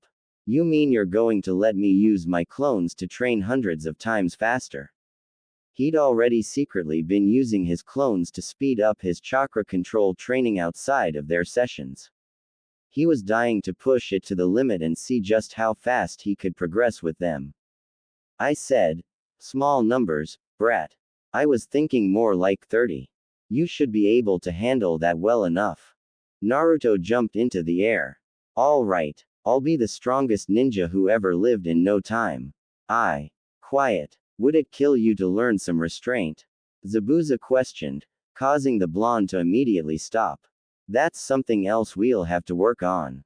He doubted he'd be able to completely curb the blonde's exuberance, but he hoped he'd at least be able to get the brat to quiet down. He was showing some progress in reining in his brashness, though routine beatings tended to do wonders for that. A silence fell over the Jonin and his temporary student. As they walked, the blonde's gaze fell to the ground and became contemplative. After a few moments, his head rose as he began to voice a question that he'd been thinking about since their return. Hey, Zabuza. The former mist ninja turned his head to look at the blonde. I've been wondering, what could I have done differently back at the bridge in Wave? Zabuza came to a halt at hearing this and the young Uzumaki followed suit. Turning around, the masked ninja folded his arms and tilted his head to the side. Oh, he raised a non-existent brow in interest. And what brought this on? Well, Naruto began. I've been thinking about how that fight went down, remembering how close Haku and Zabuza had also come to death. Naruto quickly raised his hands defensively. I mean, not that I'm upset with how things turned out. But, his gaze fell back to the ground as he ran through that battle in his mind again. Having Zabuza and Haku around served as a constant reminder of that day, of the mistakes he'd made. Back there at the bridge, I tried to help, but I just wound up making everything worse. I walked right into an obvious death trap, and this was what weighed heaviest on his mind. His hand clenched as this thought came to the surface. I nearly got myself and Sasuke killed. I can't let that happen again. If someone got killed, because of a mistake I made, his fist tightened at his side to the point it trembled. He was willing to do just about anything to grow so that he never had to experience that again. To have a comrade and, though he wouldn't admit it out loud, a friend, die before him, especially not when it was his fault. He had acted reluctant to listen to Zabuza at first, but that had been because he was a bit frustrated by Kakashi dividing them up and by the demon of the mist's dressing down of his skills. He hadn't wanted to go to the library at first because he had thought it would be time better spent training, and admitted he had been wrong about that.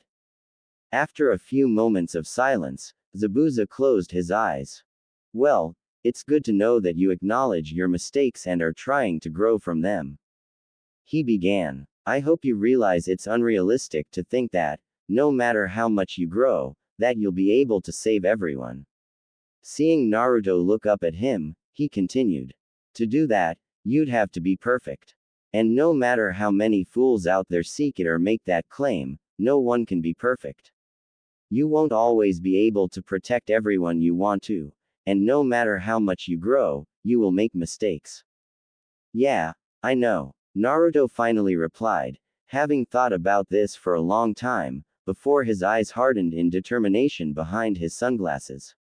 But that's not going to stop me from doing everything I can to protect everyone precious to me. And what about the rest of the village? Zabuza inquired, causing the Rinnegan bearer's eyes to widen in shock. I've seen how they treat you, brat. Would you protect them with the same commitment? I've seen looks like that before, and there's no chance in hell that's recent. Will you be able to defend those who scorned you for so long with the same zeal? The blonde closed his eyes and was silent for a moment under the Jonin's scrutinizing gaze for a moment before looking up. No matter how the village has treated me, there are people who have been kind to me, who are precious to me. And besides, he grinned and gripped his headband with his thumb and index finger. I'm a ninja of the leaf, aren't I? And I'm the one who's going to be Hokage. I'll protect them, because Konoha is my home. And someday, I'll make them change their views of me and acknowledge me for who I am. Naruto's clenched his hand into a fist in front of him. Because that's my dream and I never back down. A few seconds passed before Zabuza smirked behind the bandages that formed his mask. Hey, well said, kid. He looked at the blonde and saw the image of someone from his past. Someone who faced the same adversity, with the same dream, who'd managed to make it come true in the end, before everything suddenly went downhill years later. He tilted his head. To get back to your original question, I'm not going to answer that. Rather, I'll ask you a similar question. Knowing what you do now, what would you do differently? Naruto blinked before his brow furrowed in concentration, his hand going to the back of his head as he thought back to everything he'd considered when asking himself that same question. Well, first of all, I wouldn't have come out in the open. Before you noticed me, I would have set up my shadow clones around the bridge, and when Haku went outside the mirrors, they could have all come out at once. That could have helped Sasuke escape. Also, I should have had a shadow clone draw attention to itself, instead of coming out and announcing my presence. Zabuza made a sound of approval. Good. You're improving. Listen up, I'm about to give you some important advice. Seeing the blonde listening intently, he continued. Firstly, learn to plan ahead. Being able to think on your feet and make up strategies in the heat of battle is vital, but I shouldn't have to explain to you what can happen if you rush in without thinking. Naruto nodded. And second, while you were trapped in the mirrors, I'm guessing you got frustrated because you couldn't figure out the secret of Haku's technique and kept throwing your shadow clones at the mirrors while Sasuke was able to come up with a plan, am I right? Naruto winced before looking down, scratching his cheek in embarrassment. Well, he mumbled. Zabuza's eyes narrowed in annoyance. What was that? Did you just say, I want a no-holds-barred sparring session, Zabuza?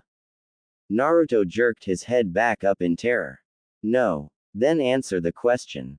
Yeah, you're right, Naruto finally said in resignation. Zabuza nodded. That's what I thought. My second piece of advice. Learn to stay calm and analyze situations with a level head. That'll be tough for someone as hot-headed as you, but it's another essential skill for a ninja. Got that? When Naruto nodded, Zabuza turned and gestured for the blonde to follow. Good. Now come on. We've got work to do. The two soon came to a riverside clearing. The masked Jonin came to a stop in the center of the clearing and turned to face his temporary student. All right, kid, do your thing.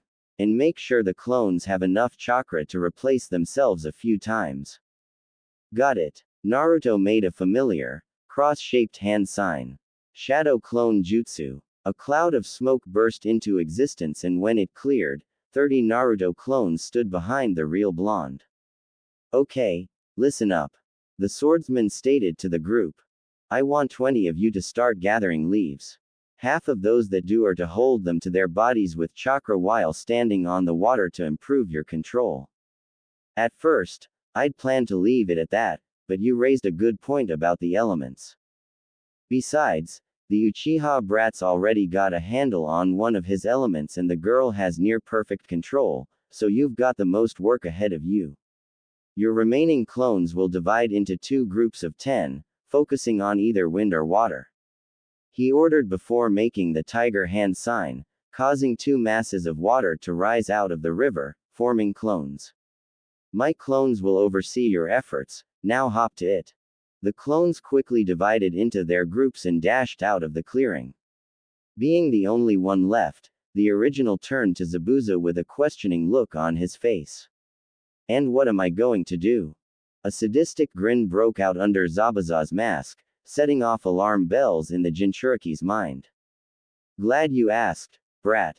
Since your clones are handling chakra control and jutsu for you, you get to focus entirely on taijutsu and physical conditioning. Naruto's concern grew as Zabuza walked away. His fears were confirmed as he came back, dragging a boulder about the size of his temporary student. You remember where Haku and the girl were using you for target practice, I hope. The blonde gulped before he nodded with beads of sweat running down his face. Good. To start, you're going to drag this boulder there and back. And the blonde immediately knew that he was going to collapse as soon as he walked through his door that night, again, if he even made it back to his home. Meanwhile, Sakura and Haku walked through the forest. The journey so far had been silent as Sakura was lost in thought. Over the past few days, she had been contemplating Haku's words about why she chose to be a ninja and what drove her to fight. She realized that she really didn't have anything she wanted to do with what she learned. Of course, she wanted to serve her village, but she could do that other ways. Similarly, her father would probably have been proud of her even if she picked another profession. So, what was there?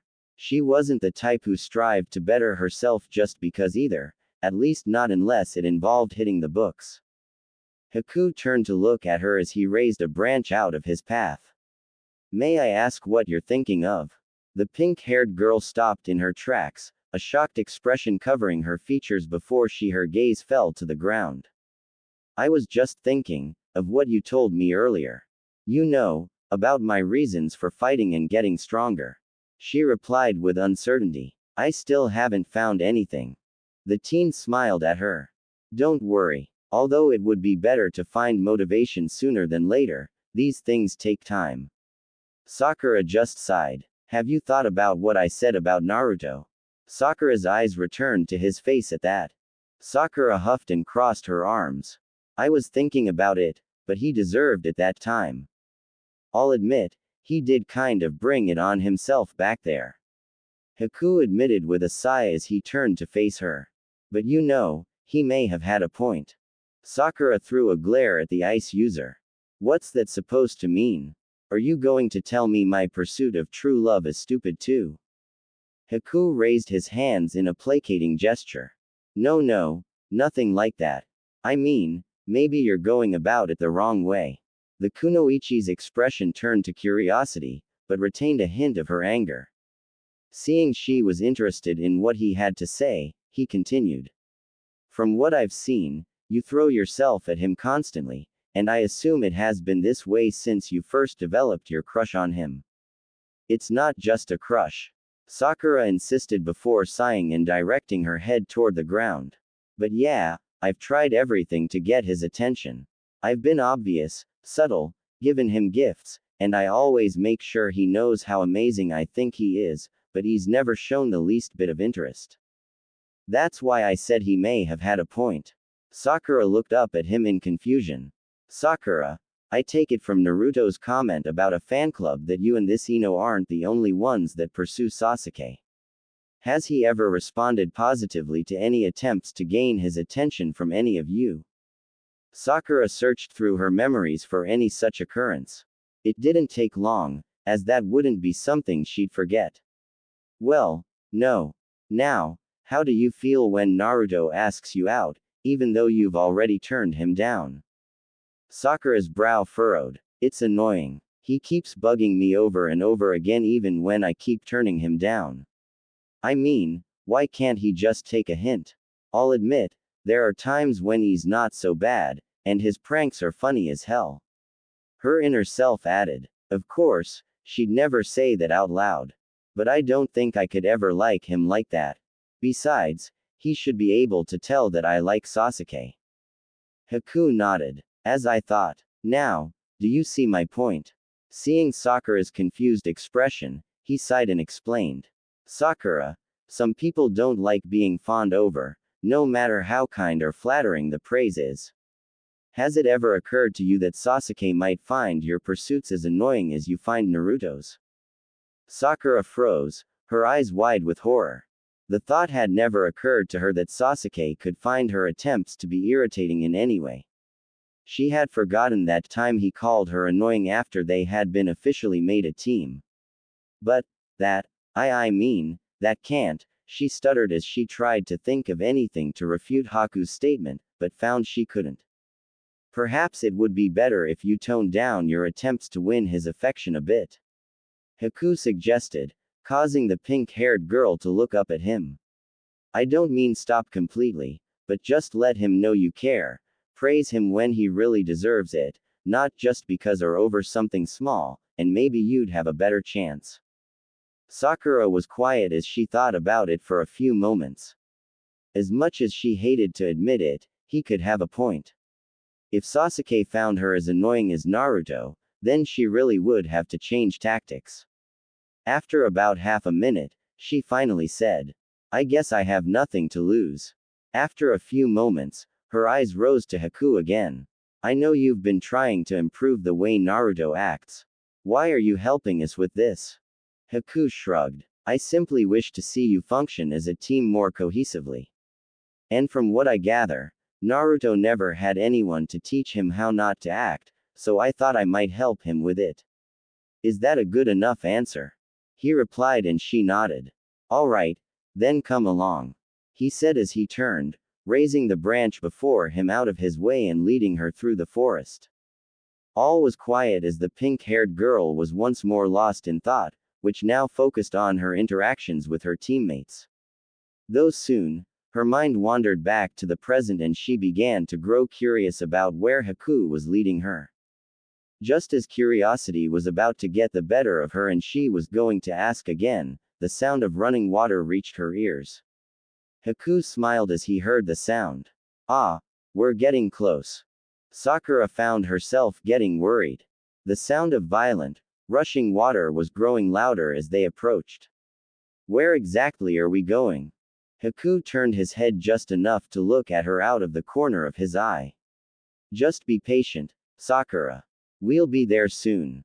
The pink-haired girl began to grow worried about what the water had to do with her training as the sound grew louder and she was sure she could hear water crashing down from a great height, signifying a waterfall.